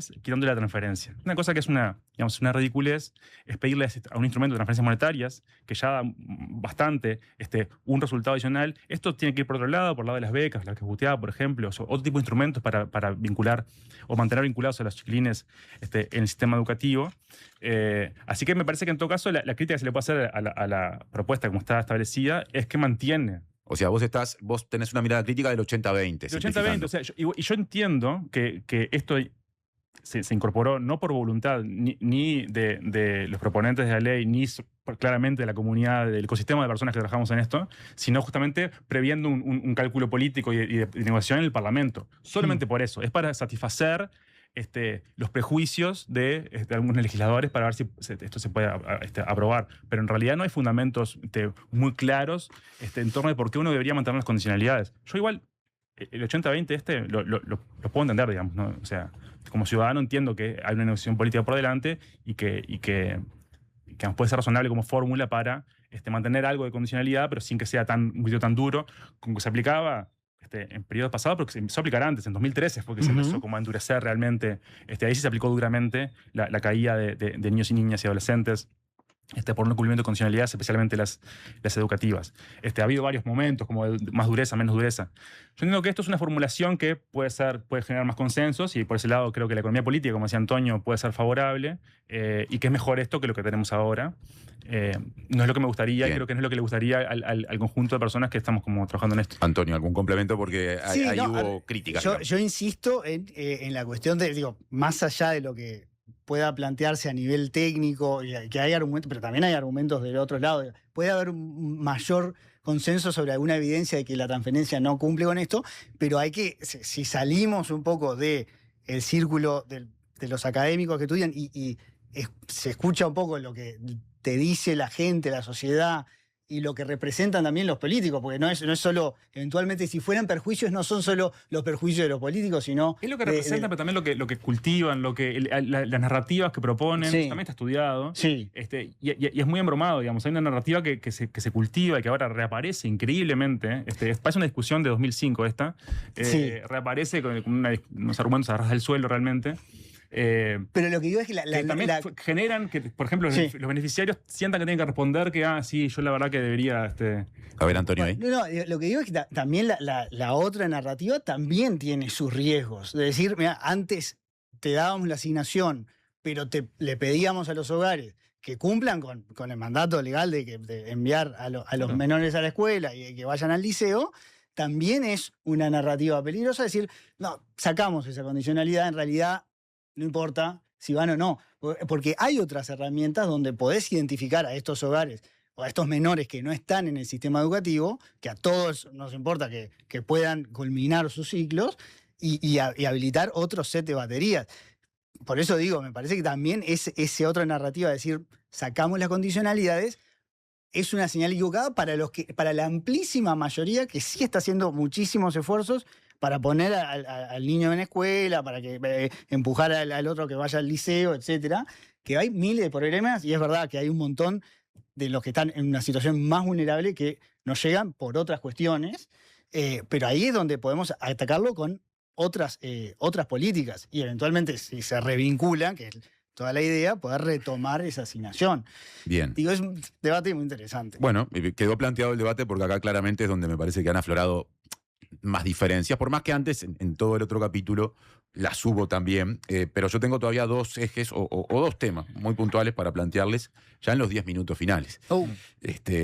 Ha ido pasando el tiempo y no hablamos todavía de, cómo se va a instrumentar este pago, ¿no? Lo que se está manejando como posibilidad es que esto, las familias decidan cómo cobrarlo en función de una serie, de un menú de opciones que incluye el cobro en redes de cobranzas en efectivo, la transferencia bancaria, y que a priori, por lo menos esto plantean las autoridades, se quiere evitar algún tipo de mecanismo, como pueden ser tarjetas que condicionen el uso del dinero a determinados productos, por ejemplo, solo alimentos o alimentos y limpieza. Y esto también nos conecta con discusiones muy presentes, seguramente desde ese 2005, de ese tiempo fundacional del Ministerio de Desarrollo Social que vos recién aludías, acerca de en qué se gasta el dinero que las políticas sociales transfieren a determinados sectores vulnerables. Desde el gobierno, es lo último que acoto, se admite que como esto puede ser un elemento de intercambio y de negociación política, todavía no está definido al detalle o al dedillo la instrumentación. Pero la idea es lo que yo mencioné al comienzo del planteo de la pregunta. ¿Qué opinión tenés con respecto a esto, Mauricio? Yo creo que es correcto que la transferencia sea como de libre disponibilidad. Me parece que es un planteo que es adecuado, que los hogares puedan decidir como lo que mejor les parezca y lo que más les convenga para su planificación de ingresos, para lo que puedan y de gastos. Recordemos que las transferencias monetarias suelen ser uno de los pocos componentes estables de ingreso que tienen los hogares, que es predecible, que es confiable. Entonces, que lo puedan usar con un poco más de margen de maniobra me parece más que razonable. Lo que muestra todos los estudios que han visto en qué gastan los hogares, es que efectivamente hay un trabajo de Amarante y La Valleja del 2023 que muestra que los hogares, por ejemplo, que reciben TUS gastan mucho más en proporción en alimentos. Está el trabajo de Andrea Vigorito y Victoria Tenenbaum, que también mira el gasto en la tarjeta Uruguay Social, y en particular ve que con la TUS doble, cuando el monto es un poco más alto, los hogares, eso que decían antes, ¿no? Diversifican más la dieta, gastan en materiales de la vivienda, reducen endeudamiento, o sea, lo usan bien, muy entre comillas, en el sentido de lo que algunas personas están planteando en alimentos para el hogar, pero además lo usan en otras dimensiones que también son claves para el bienestar de los hogares. Así que a mí a priori me parece que primero es mucho más sencillo no poner controles sobre en qué se gasta y cómo, y permitir que los hogares usen este ingreso para planificar sus gastos, todo lo que sabemos es que se hace muy bien. Y un apunte más, la AFAN Plan de Equidad, que es la transferencia más grande, o sea, recordemos que acá estamos hablando esencialmente de muchas transferencias más pequeñas, pero la AFAN Plan de Equidad cubre el 46% de los niños y niñas y adolescentes. De las que hoy existen, ¿no? Las que hoy existen, no controla. O sea, es un ingreso que se transfiere y los hogares lo pueden usar como a lo mejor les parezca. Ya hoy el sistema está hecho así. Cambiarlo sería un retroceso inmenso en esta materia. Así que, desde mi punto de vista, y también creo que el acuerdo en general en el ecosistema de personas que trabajamos en esto, es que no tiene que haber una direccionalidad muy marcada con respecto a qué pueden gastar. ¿Estás en ese acuerdo o tenés algún matiz? Tengo algún matiz. Primero, justamente menciona las dos grandes programas que se unifican de alguna manera. Es la Asignación Familiar Plan de Equidad, que tiene la contraprestación educativa, pero es de libre disponibilidad. Y la Tarjeta Uruguay Social no tiene la contraprestación, pero focaliza en alimentos, artículos de higiene y limpieza del hogar. Eso es lo que siempre planteábamos antes, de que al unificarlo iban a haber que tomarse decisiones sobre qué hacer con esos componentes. Entonces, respecto al primer punto sobre la unificación del medio de pago, a mí me parece que teniendo las tecnologías que tenemos, yo hubiera ido, capaz que todavía hay tiempo para proponerlo, pero ir por el lado de la red de cobranza, que es hoy el mecanismo que más se utiliza para cobrar las asignaciones familiares, no me parece lo correcto por dos razones. Uno, porque circula más efectivo y eventualmente pueden haber más desvíos, pero lo otro es que también se pierde el descuento del IVA que está metido en la ley de inclusión financiera, donde los medios de pago, específicamente para prestaciones sociales, tienen automáticamente el descuento del IVA, que es un plus para los hogares más pobres. Ahora, si sacan el efectivo, en las redes de cobranza se pierden ese costo. Obviamente una decisión del hogar, ¿no? Pagan 2 puntos más de IVA, digamos. Pero el 22%, el total del IVA. Entonces, y hay un tercer punto, que es las comisiones. Las redes de cobranza no hacen esto gratis. Hay un porcentaje importante de comisiones que se gastan para eso. Entonces, entiendo que lo de la tarjeta magnética tiene sus limitaciones, lo vimos en la práctica, tiene muchos problemas, pero en la administración pasada se avanzó mucho en el tema de la billetera digital Tu App, que se utilizó durante la pandemia para el cobro de las canastas de emergencia. Más de 330.000 personas llegaron a tener la aplicación, y después se implementó para el uso del subsidio del Supergas. Y también habilitamos la posibilidad de cobrar la asignación familiar Plan de Equidad a través de la app, y ahí también tener el descuento del 22%, que eso es una de las opciones hoy. Yo personalmente me parecería mejor canalizar todo por ahí, porque además eso también te permite discutir el tercer punto, que es si es de libre disponibilidad total o si podemos tener algún componente focalizado, como era la TUS, en alimentación y estas cuestiones básicas, que yo creo que el espíritu no está mal. Es como cuando se le da un subsidio de boleto estudiantil, te doy para el transporte. O sea, es como una decisión desde el Estado, es decir, estoy dándote una prestación específicamente para estas cuestiones de necesidades básicas. Entonces, con la aplicación, eventualmente, se podría dejar un componente que se pueda retirar en efectivo, si se quisiera, pero podés tener la posibilidad de tener otro componente que puedas utilizarlo solo en estas situaciones. Una lógica combinada. Una lógica combinada. Creo que ahí hay un espacio para mejorar esa parte. Tenemos que ir cerrando y queda un tema del que quiero hablar con ustedes, ahora desde arriba, la mirada más macro, porque bueno, ¿cómo se financia todo esto? ¿Qué explicó, qué nos explicó el equipo económico? Estos 31 millones de dólares que hacen al componente incremental del proyecto de ley de rendición de cuentas son los que efectivamente se van a destinar, o el gobierno quiere destinar, falta la aprobación todavía, a esta política. Más de la mitad de ese refuerzo presupuestal, 16,5 millones de dólares, se dice que estaría vinculado a lo que recaudaría el Estado a través de los cambios impositivos que dejan de lado determinadas exoneraciones asociadas a los vehículos eléctricos. Lo estoy simplificando, complejo explicarlo al detalle.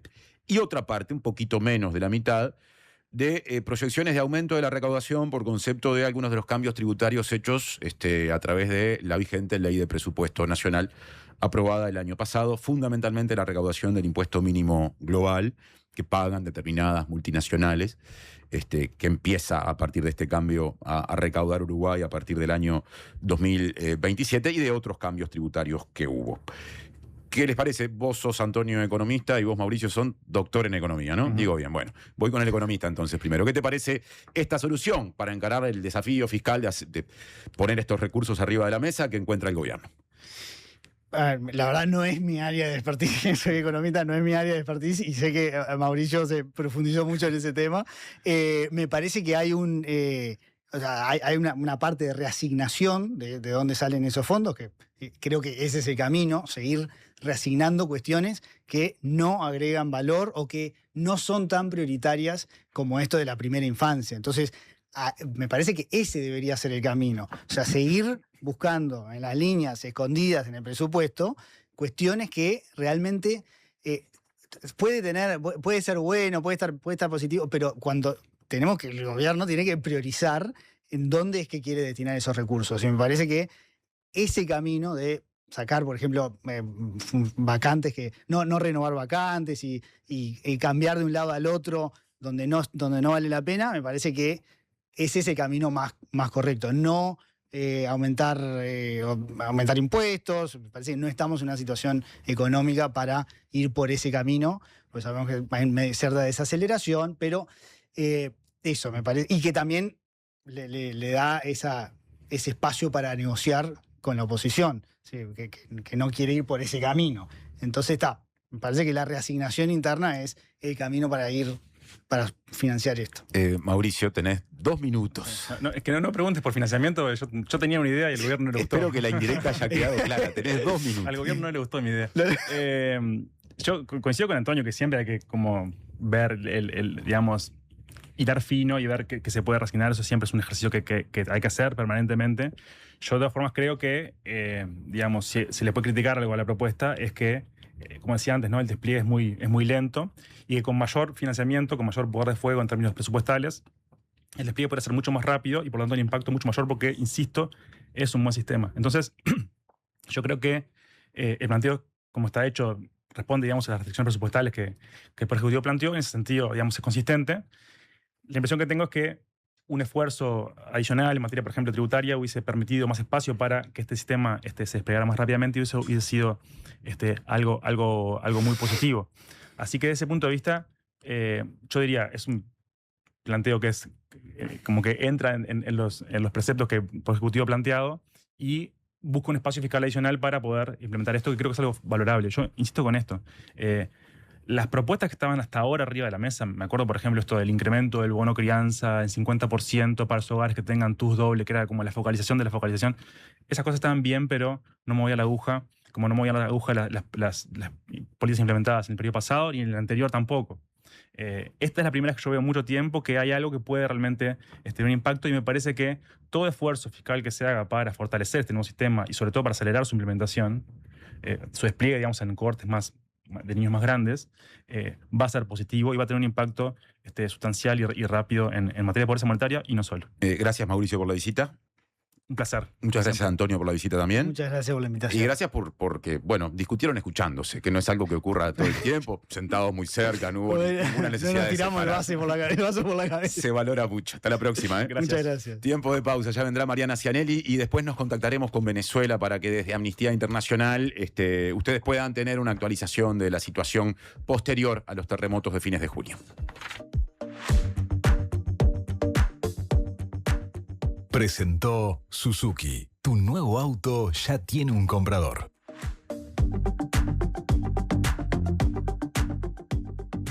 Sorprende a papá con un nuevo prepago.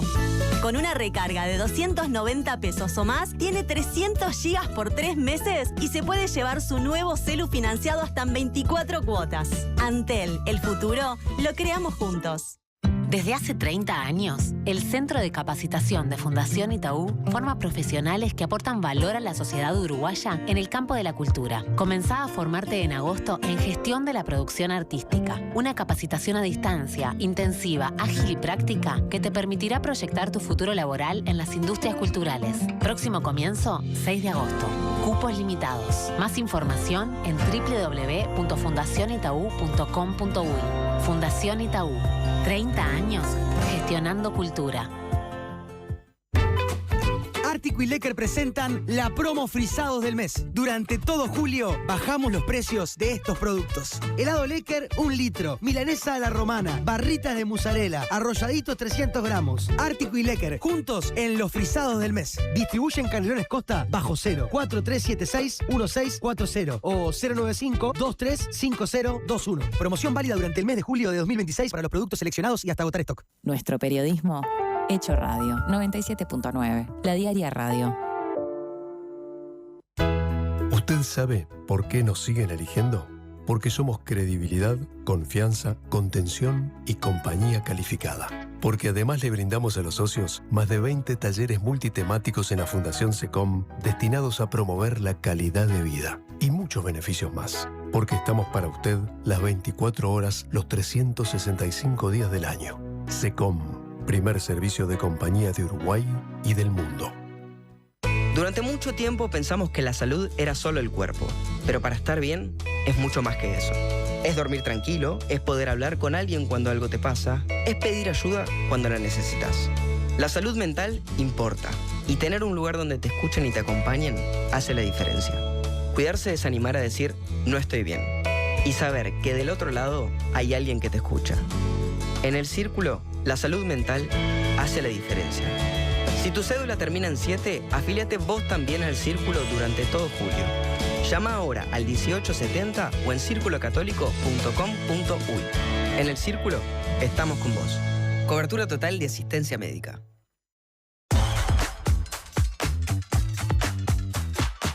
Presenta Banco República. 130 años de nuestro Banco País.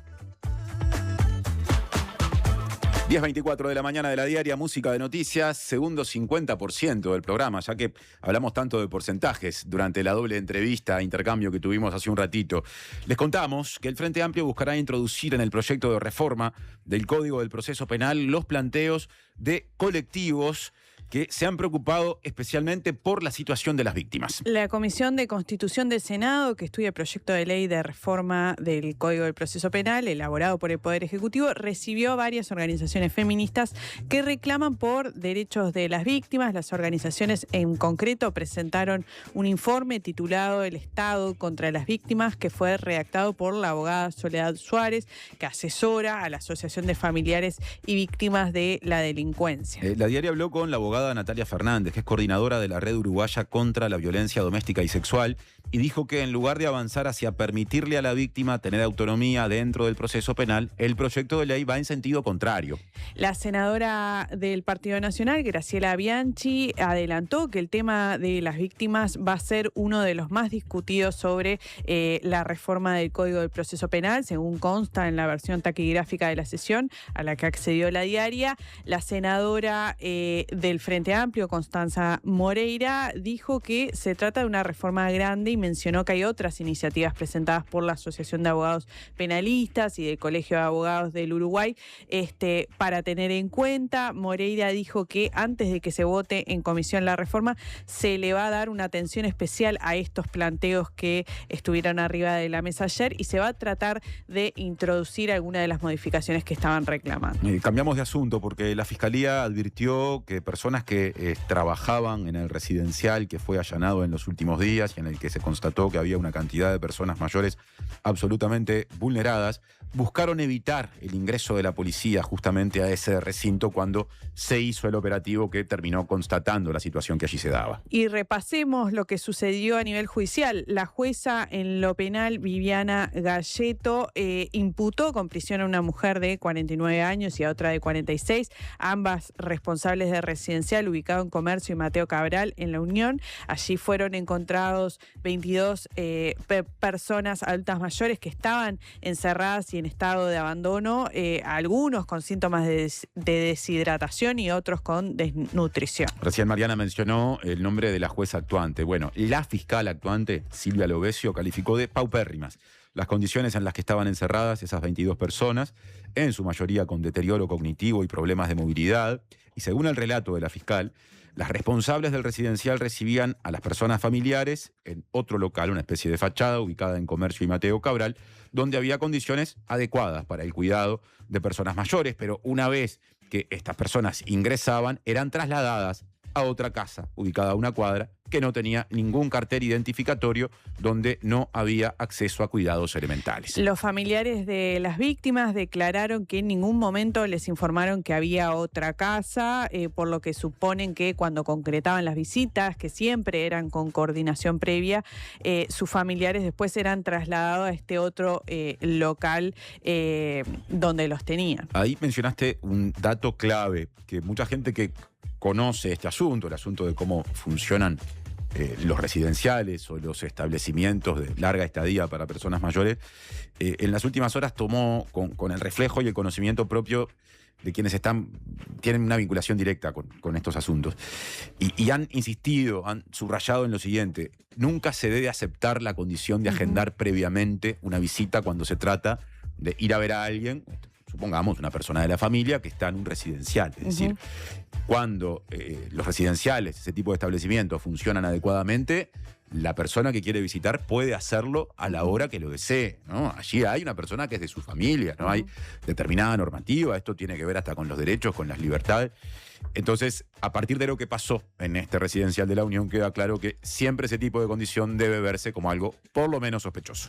Sí, y además creo que en muchos casos la pandemia de alguna manera, cuando había todo un régimen de visitas, dejó instalado como esta particularidad. Entonces está bien la aclaración que haces y que surge a partir de este caso. Un dato más que surgió: las personas responsables del residencial guardaban en una caja fuerte las cédulas de identidad y las tarjetas de débito que utilizaban para cobrar la jubilación de las personas residentes, que a través, digamos, a quienes a través de ese mecanismo les cobraban unos 30.000 pesos por mes. Vamos a cambiar de asunto, porque el Instituto Nacional de Colonización abrió un llamado para productores y productoras rurales que tengan interés en desarrollar tareas productivas en la estancia María Dolores. El presidente del Instituto Nacional de Colonización, Alejandro Henry, señaló que el llamado apunta a interesados en el arrendamiento de 6 fracciones en el Polo de Desarrollo Lechero de Florida, y la convocatoria está dirigida principalmente a personas jóvenes,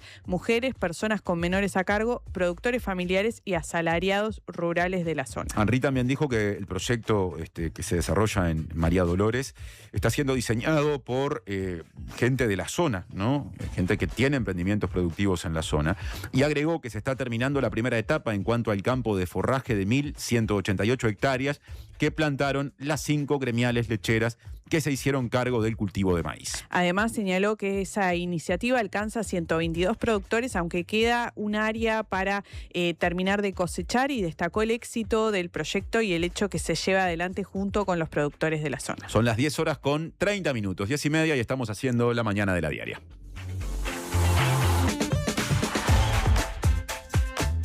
De 9 a 11, la mañana de la diaria. Estamos haciendo la mañana de la diaria hoy en los 2 dígitos, porque hay 10 grados en Montevideo, en el Prado puntualmente, Inumet constata 10 grados con 4 décimas a esta hora. Qué buena noticia. No nos podemos quejar, No como nos le gusta podemos decir al uruguayo mientras se frota las manos porque tiene frío.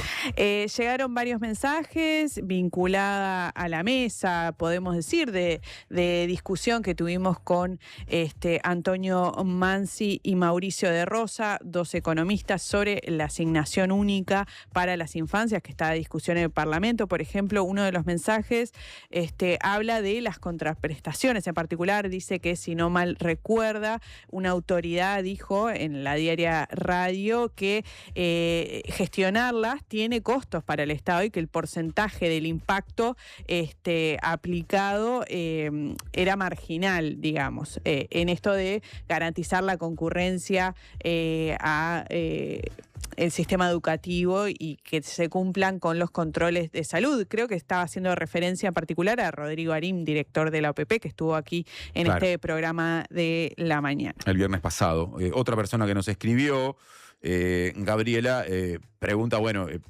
en función de qué criterios invitamos a Mauricio de Rosa y a Mansi. Bueno, han estado vinculados con estos temas desde distintos lugares.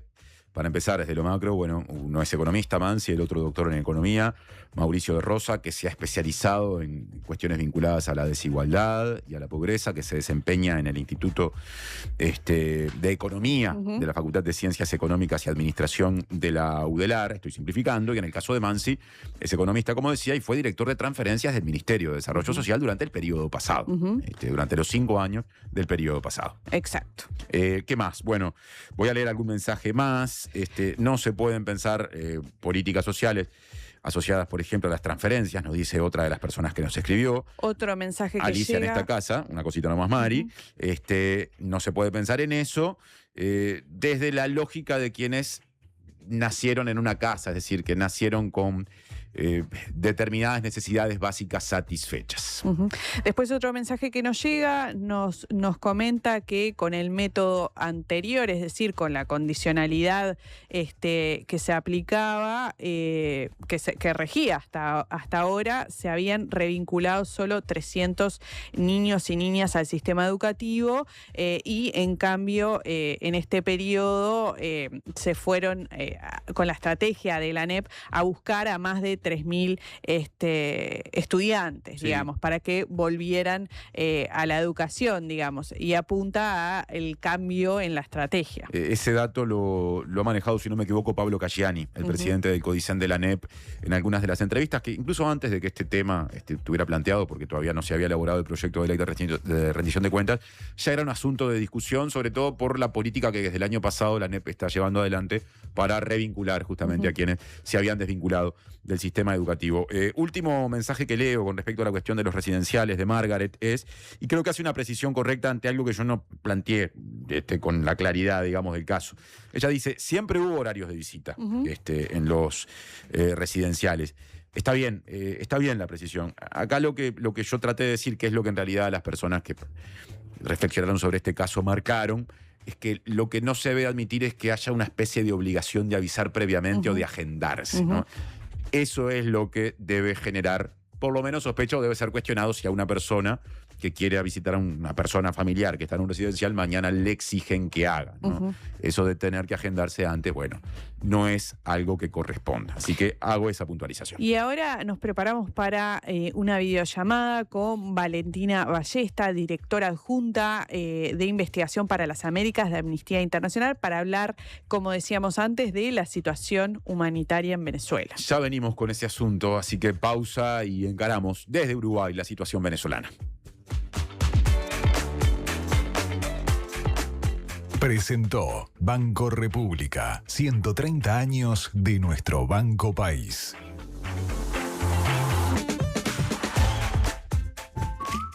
Tengui. Tengui. Falti. ¿Y un abrazo? Tengui. Este mes de papá, sorprendelo con los mejores planes. Regálale el nuevo plan móvil a solo 632 pesos por mes por un año. Tiene WhatsApp gratis, llamadas ilimitadas a destinos Antel y 50 gigas para disfrutar gratis desde donde esté y en la mejor red. Antel, el futuro lo creamos juntos. Para tu hogar o tu empresa, Clearwater. Instala equipos de agua purificada directo de red, sin bidones y con mantenimiento incluido. Escribinos al WhatsApp 097-474-387 con la palabra radio. Llegó el yogur. Rico, cremoso, con 11 gramos de proteína y probióticos. Probá el yogur. En sus dos versiones, natural y sin azúcar. El yogur griego más uruguayo es de Conaprole. Subí el volumen. Llegó la diaria Radio a la FM en el 97.9. Si cuando pensás en el futuro sentís que tu voz interior deja de hablarte normal y empieza a hablarte de una forma extraña, particular, utilizando un lenguaje excéntrico y un tono exacerbado, mientras escuchan sonidos de efectos especiales y música dramática, es porque te estás haciendo demasiado la película. Forma de prepararte para más vida de banco de .com. Por acá Gerardo Dorado, el alemán. Les quiero contar que este 26 de julio nos vamos a estar presentando con la banda. Los esperamos a todos. Yo quién sería, Auditorio del Sodre. 26 de julio, nos vemos ahí. Las entradas están en Ticantel y en la boletería de la sala. Siempre hay una librería cerca tuyo y la mejor forma de cuidarla es comprando ahí tus libros.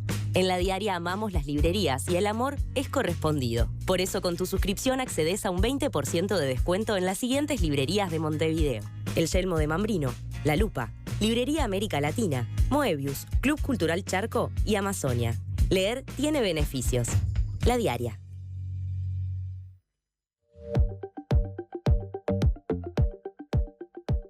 Presenta Asociación Española. Prevení. Preasociate. Las 10:38 de la mañana de la diaria. Miramos hacia Venezuela en este momento del programa porque hasta el momento, según las cifras oficiales brindadas por el gobierno venezolano, 4.333 personas murieron como consecuencia de los terremotos que hubo a fines de junio, el 24 de junio, y la cifra de personas heridas ronda las 17.000, pero, acá salimos de los números oficiales, no han habido actualizaciones de cantidad de personas desaparecidas. Por eso es que para hablar de quienes permanecen en esa condición salimos de lo oficial, y lo que algunas plataformas independientes han informado es que podrían ser cerca de 30.000 las personas que permanecen desaparecidas, en su gran mayoría bajo escombros, mientras que hay otras estimaciones incluso mayores, por ejemplo, una proveniente de la ONU, de la Organización de las Naciones Unidas, que establece que podrían ser 50.000, o sea, 20.000 más que las que estima habría esa plataforma local. Para tener más precisión, más claridad con respecto a lo que se vive en Venezuela después de este hecho, es que establecemos contacto en este momento con Valentina Ballesta, que es directora adjunta de investigación para las Américas de Amnistía Internacional y que conoce la situación de Venezuela desde ese lugar y que la sigue aparte, no solo en función de ese compromiso institucional, que también es político, que también es hacia un interés determinado, sino que además lo sigue como venezolana que es. Valentina, buen día, muchas gracias por darnos estos minutos para conversar. Hola, buenos días, muchas gracias a ustedes y a la... Bien, se cortó un poquito ahí en el cierre del saludo, vamos a seguir con la conversación y vemos en todo caso si hay algo que ajustar. Yo recién decía, Valentina, o hacía un planteo muy, muy general con las cifras oficiales de personas fallecidas, las cifras oficiales de personas heridas y las estimaciones no oficiales de personas desaparecidas. ¿Hay algo para acotar a esas cifras que yo manejé? Sí, en realidad las cifras... Estamos teniendo dificultades. Desde casi 4.000. Sí, lamentablemente estamos teniendo dificultades, se nos está cortando la comunicación. Yo creo que es conveniente tratar de reconectarnos y ver si podemos tener mayor fluidez o incluso evaluar la posibilidad de hacer llamada telefónica para el caso de que por esta vía no nos podamos comunicar o no podamos mejorar la calidad de la comunicación que estamos llevando adelante con Valentina Ballesta, la directora adjunta de investigación para las Américas de Amnistía Internacional, que está justamente hablando, que estaba hablando de la situación venezolana, de lo que dejaron esos sismos, además de la cuestión netamente o directamente humanitaria, de la que hablamos recién en la introducción. Hay otras incógnitas, obviamente, que surgen, ¿no? ¿Cuál es la situación material de las zonas más afectadas? Caracas y La Guaira, puntualmente. ¿Cuál es la situación de los servicios públicos que en un contexto como este que se plantea tienen que brindar respuestas, ¿no? Pienso en el sistema de salud, por ejemplo, pero no solo eso, ampliando el interés. ¿Qué está pasando con la educación, por ejemplo, ¿no? Con otros servicios públicos que son fundamentales, que son importantes siempre y que pueden ser indicadores de cuán cerca de la normalidad está la situación? Lo otro, si queremos hablar de normalidad, por discutible que sea ese concepto, ¿de cuánto tiempo pensamos o en cuánto tiempo se piensa que se puede alcanzar algo parecido a esa normalidad? Insisto que estaría bueno, aunque más no sea, tenerlo por teléfono, entre otras cosas porque a mí el discurso se me está agotando. Pero también quiero pensar en otras cuestiones, los desafíos que surgen en materia de vivienda, ¿no? La vivienda también es algo que se ha visto afectado en una cantidad de situaciones. Miles de personas no la tienen en este momento. ¿Y qué músculo tiene el Estado venezolano en este momento para hacerle frente a ese desafío? Dicho sea de paso, el Estado venezolano ha evaluado posibilidades de acceder a determinadas líneas de crédito, ¿no? A endeudamiento eventualmente. Bueno, ahí surgen distintas preguntas. Valentina, estás en línea otra vez. Gracias por esperarnos, perdón por esta dificultad técnica. Y te escucho con respecto a la precisión acerca de las cifras de personas muertas, heridas y sobre todo cuántas personas se estima que hay desaparecidas. Sí, así es. ¿Me escuchan ahora bien? Te estoy escuchando, sí, adelante.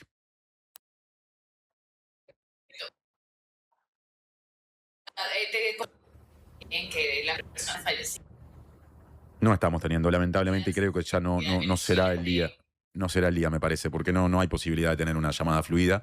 Es una lástima, son las 10:43. Vamos a adelantar, Vale, la tanda que teníamos prevista para el cierre del programa. Tenemos más información internacional para brindar. Nos vamos a reacomodar y nos vamos a despedir con canción, como siempre hacemos en la mañana de la diaria. No se vayan.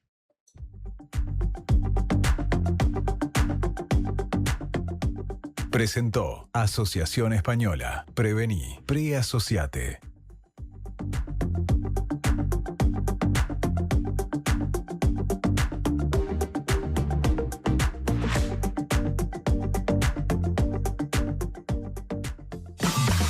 Se acerca el pago de su SIBE. Paga la patente en nuestros locales Habitab o en la app antes del 20 de julio y asegura tu 10% de descuento por pago en fecha. Última oportunidad para ponerse al día con la contribución inmobiliaria en Canelones. Hasta el 30 de octubre, accedes a convenios sin multas ni recargos y hasta en 60 cuotas. Informate por el 1828 o a través de imcanelones.gov.uy. Nunca fue tan fácil ponerte al día. No pierdas esta última chance. Canelones, avanza con la gente. Tenemos una buena noticia. Si tu cédula termina en 7, podés afiliarte a Médica Uruguaya a través de FONASA. Elegir Médica Uruguaya es optar por un sistema de salud que evoluciona con tecnología y un equipo médico de primer nivel comprometido con la salud de los uruguayos. La salud que avanza es uruguaya. Médica Uruguaya. Por más información, comunícate al 2487-4950. Una radio para escuchar todo el día. La Diaria Radio 97.9. Campaña de bien público en el marco del artículo 50 de la Ley 20.383. Tener hijos e hijas que van a clase es como ir a clase de nuevo. Nos levantamos temprano, desayunamos a las apuradas para no llegar tarde. Corremos el bondi, con frío, con lluvia, con sueño. Hacemos los deberes de noche. Estudiamos para los escritos. Preparamos la maqueta. Marchamos en matemáticas, pero salvamos geografía. Actuamos de prócer, de china, de árbol. Estamos el primer día y en en el último también. Cada día de clase aprenden, comparten, crecen y sueñan. Tu esfuerzo vale la pena para que digan presente. No faltar a clase hoy es una oportunidad para mañana. Es un mensaje de Presidencia de la República, ANEP, UNICEF, Ministerio de Educación y Cultura y Ceibal. En Alcance Servicio de Compañía cumplimos 30 años cuidándote. Sumate vos también a la tranquilidad de contar con Alcance. Afilíate ahora con 3 meses gratis y 12 meses con un 50% de descuento llamando al 0800 2902. Alcance 30 años. Amamos cuidarte. Florencia Núñez presenta Década y Media. Una gira por los teatros más emblemáticos del país para celebrar sus 15 años de trayectoria. Con un gran cierre el 18 de octubre, por primera vez en el Auditorio Nacional del Sodre. Conseguí tus entradas en ticantel.com.uy y boletería de la sala. Invitan Bro, Ministerio de Turismo y Montevideo Portal.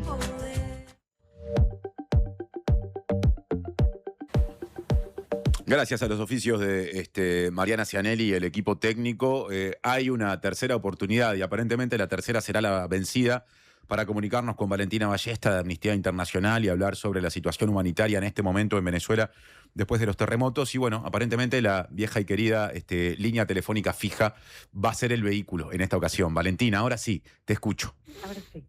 Perfecto, no, muchas gracias, disculpen los inconvenientes. Lo que trataba de aclarar antes era que las cifras oficiales reconocidas de personas fallecidas en este momento es alrededor de los 4.500 personas.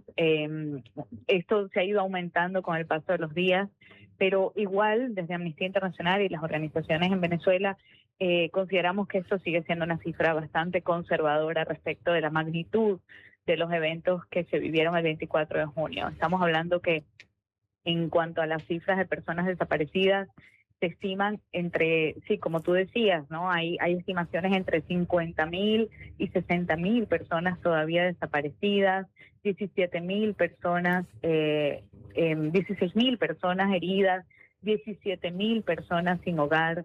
Entonces realmente la magnitud de los eventos pues requieren una atención y una aproximación que además ponga en el centro de toda la respuesta pues los derechos humanos, porque estamos hablando de una afectación masiva realmente respecto de las personas que han sufrido, que han sido víctimas directas o indirectas de los terremotos. Se ha hablado mucho de las afectaciones materiales y humanas, por supuesto, en Caracas y en La Guaira, precisamente. ¿Es ahí donde efectivamente está el foco o estamos omitiendo algo cuando nombramos esos dos lugares puntualmente? Sí, hay otras zonas del país que también, sobre todo en la región centro-norte, que también han sido afectadas desde el epicentro que fue en Yaracuy, pero en uno de los epicentros que fue en Yaracuy, pero también se habla del estado Carabobo, que tiene la mayor, en este momento está fungiendo como, por ejemplo, el puerto de entrada, el aeropuerto, dado que el aeropuerto internacional de Caracas, que de hecho funciona en La Guaira, no está operativo, y también está el estado Aragua, que también está en esta región y también ha sufrido pérdidas, pero sin duda alguna, por mucho, La Guaira ha sido el lugar más afectado, seguido por Caracas. ¿Dónde y cómo se está asistiendo a la gente que se quedó sin hogar? Bueno, el Estado ha provisto una serie de campamentos transitorios, albergues, que también cada uno con capacidades muy limitadas de albergar a miles de personas. En realidad están atendiendo de cientos en cientos en distintos parques, en plazas o incluso como edificaciones del Estado. Sin embargo, sí, lo que nos ha llegado de información de personas que han reportado directamente desde los lugares es la falta de capacidad de coordinar, por ejemplo, atención en salud, también preocupaciones serias sobre la seguridad de las personas que están en estos lugares, de la seguridad de los niños, niñas, adolescentes, que también están en grave situación de vulnerabilidad, muchos de ellos solos, que todavía no se ubican a familiares que puedan estar con ellos o que simplemente están también sumergidos en la catástrofe. Entonces, esta parte de la solución que creemos que tiene que ser atendida de manera también prioritaria por las autoridades y la comunidad internacional, pero además que se tiene que hacer de una forma digna, imparcial, neutral. Hablemos que además en Venezuela no solo está esto ocurriendo encima de una situación de emergencia humanitaria compleja, es decir, donde los servicios, los accesos a derechos económicos y sociales estaba severamente mermado, sino que además estamos hablando de un país en el que se ha implementado una política represiva con fines políticos que también ha trascendido a las ayudas humanitarias en el pasado. Entonces, nuestra preocupación también sería, y ese es el llamado que hemos ido haciendo a las autoridades, que la respuesta sea totalmente neutral, imparcial, discriminación y humana sobre todo. ¿Y han constatado que no es así? Bueno, es parte de los reportes. Algunas personas lo hemos visto trascender en noticias, por ejemplo, la falta de presencia militar en muchos de los centros o de los lugares más afectados por la tragedia, la falta de seguridad de las personas, las obstaculizaciones que ha habido a ciertos tipos de ayuda. En los primeros días lo que vimos fue una masiva respuesta de las comunidades, de la gente, de los vecinos, tratando, y de hecho eso es lo que todavía estamos experimentando hoy en día, vecinos, personas familiares, solas, buscando entre los escombros, tratando todavía de recuperar los cuerpos de sus seres queridos y con una altísima abandono, lamentablemente abandono por parte de las autoridades en este caso. ¿Cómo están funcionando los hospitales?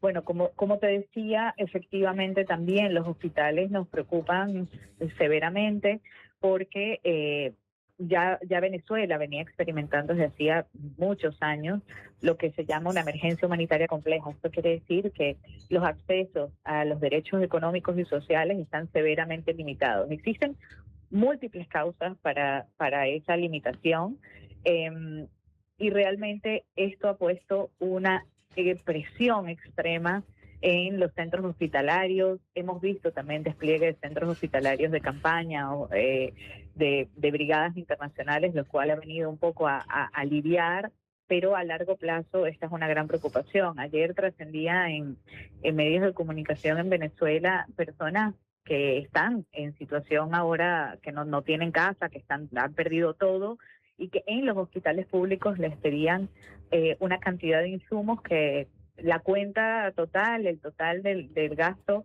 se sumaba a más de $1,000 por ser atendidos en esta emergencia, ¿no? Entonces estamos pues probablemente en presencia de una de las cosas más, de los fenómenos más dramáticos en términos de atención en salud, porque no es solamente que los hospitales están colapsados, sino que además estamos viendo la emergencia humanitaria, la falta de insumos, la falta de capacidad del Estado de responder en toda su expresión. Uruguay es uno de los, me imagino, muchos países que han incluso oficialmente canalizado donaciones compuestas en buena medida por insumos médicos o de uso en el sistema de salud. ¿Cómo se está administrando eso que llega desde el exterior? Sí, ahí también ha habido una gran debate y es parte del debate público en este momento, cómo se gestionan y quién gestiona los apoyos internacionales y la cooperación internacional.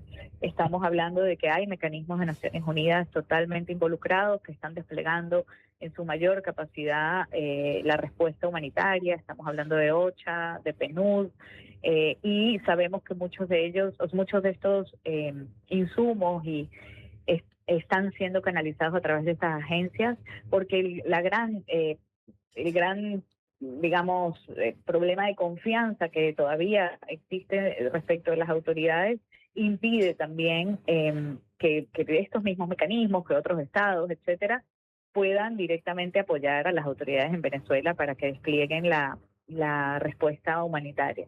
Entonces, de hecho, vimos en ese mismo momento inicial donde la movilización de la solidaridad internacional fue abrumadora y esperanzadora también, de cierta forma, y cómo las personas buscaban apoyar directamente a las personas en Venezuela, a las organizaciones pequeñas, de base, a Cáritas, realmente llegar a las personas, porque no debemos olvidar que también las denuncias que existen sobre la capacidad y la voluntad política del gobierno de Venezuela de gestionar los recursos de manera transparente y sin interferencias, sin discriminación, pues todavía preocupa a la gente adentro, afuera y a la comunidad internacional. Para cerrar esta entrevista, has mencionado al gobierno de Venezuela. Venezuela se da una situación política muy peculiar desde enero, cuando hubo una invasión, una intervención estadounidense, el secuestro del entonces presidente Nicolás Maduro y la permanencia en el poder de un elenco político vinculado al oficialismo venezolano, que sin embargo estableció una suerte de acuerdo con la administración estadounidense de Donald Trump, algo impensado poco tiempo antes, pero que terminó ocurriendo y que viene funcionando así. En ese contexto, dos preguntas en una. ¿Qué pasa con Estados Unidos en su vínculo con Venezuela y en la incidencia que pueda estar teniendo, si es que la tiene, en este momento, en las políticas eventualmente de reconstrucción o de ayuda, si es que las hay? ¿Y qué pasa con otros actores que empiezan a opinar sobre Venezuela? Por ejemplo, el presidente electo colombiano, alineado con el gobierno estadounidense, Abelardo de la Espriella, que dijo que Colombia tiene que encargarse de la reconstrucción de Venezuela, en algo que, bueno, seguramente las personas cercanas a esa sensibilidad política vean como un gesto de solidaridad, pero las que no vean con preocupación como un gesto de intervencionismo y de avance de un país sobre otro. Me interesa una reflexión a propósito de ese contexto político tan complejo. Sí, efectivamente, creo que has dado en el clavo respecto de la compleja y dinámica situación en Venezuela. Estamos apenas 6 meses de la agresión por parte de los Estados Unidos en enero y sin embargo hemos visto por un lado muchas cosas que permanecen igual y por otro un cambio radical de la geopolítica de Venezuela, de sus alianzas, de la forma en que se aproxima a Estados Unidos y a los aliados de Estados Unidos, lo cual realmente deja muy entrevisto pues una realidad que, como decías, creo que efectivamente lo describes muy bien. Nadie se hubiese podido imaginar esto 6 meses atrás. Sin embargo, y lo que nosotras desde Amnistía Internacional estamos haciendo es, por supuesto, llamar a que cualquier Estado que desee cooperar en Venezuela y que su apoyo sea en estos términos para aliviar el sufrimiento de las personas que han sido víctimas de este terremoto y de la emergencia humanitaria compleja, pues tienen que hacerlo en total y estricto apego de los derechos humanos, sin olvidar que en Venezuela además persisten la prisión arbitraria por motivos políticos, que existen las desapariciones forzadas, que existen la arbitrariedad en el uso del poder. Y esta arbitrariedad todavía no tiene ningún límite, ni se lo ha puesto, ni se lo ha condicionado ninguno de estos estados que están ahora pululando alrededor de Venezuela y que su impacto real estará todavía por determinarse. Pero ese, sin duda, ha sido nuestra preocupación también, que cuál va a ser el rol geopolítico. Por ejemplo, tenemos en un par de meses se debería renovar la misión de determinación de los hechos de las Naciones Unidas sobre Venezuela, que es un órgano de Naciones Unidas creada por el Consejo de Derechos Humanos para determinar responsabilidades de los crímenes de lesa humanidad que se han cometido en Venezuela. Y hasta ahora, pues, realmente no puede ser esta una oportunidad para que se olvide la comunidad internacional de la importancia de que estas mismas autoridades que han cometido crímenes de lesa humanidad no tengan el poder irrestricto y no estén, digamos, una vez más respaldadas o que sea ignorada la situación de las víctimas, que ahora también tantas personas en riesgo, tantas personas que quedaron en vulnerabilidad respecto al terremoto, pues expone mucho más a este uso arbitrario de poder en contra de la población. Valentina Ballesta, directora adjunta de Investigación para las Américas de Amnistía Internacional, muchas gracias por estos minutos para la Diaria Radio. Gracias a ustedes y por la paciencia también. Un saludo. Hasta la próxima. Ahora hacemos un brevísimo alto musical. Tenemos una canción separada para el cierre y bueno, acomodamos la mesa para que venga Mariana Cianelli y nos cuente por qué esta elección que estuvo precisamente a su cargo, y con ella en la mesa estaremos haciendo el cierre de esta mañana de la Diaria porque estamos ya pisando el momento de comienzo de la segunda mañana. Así que breve alto musical. Naranjita, naranjita, porque llora, porque tengo que llorar. Anoche pasó mi novio, no me quiso dar los pañuelos de mi novio, no se daban cojón, se le daban agüita de sangre de mi corazón.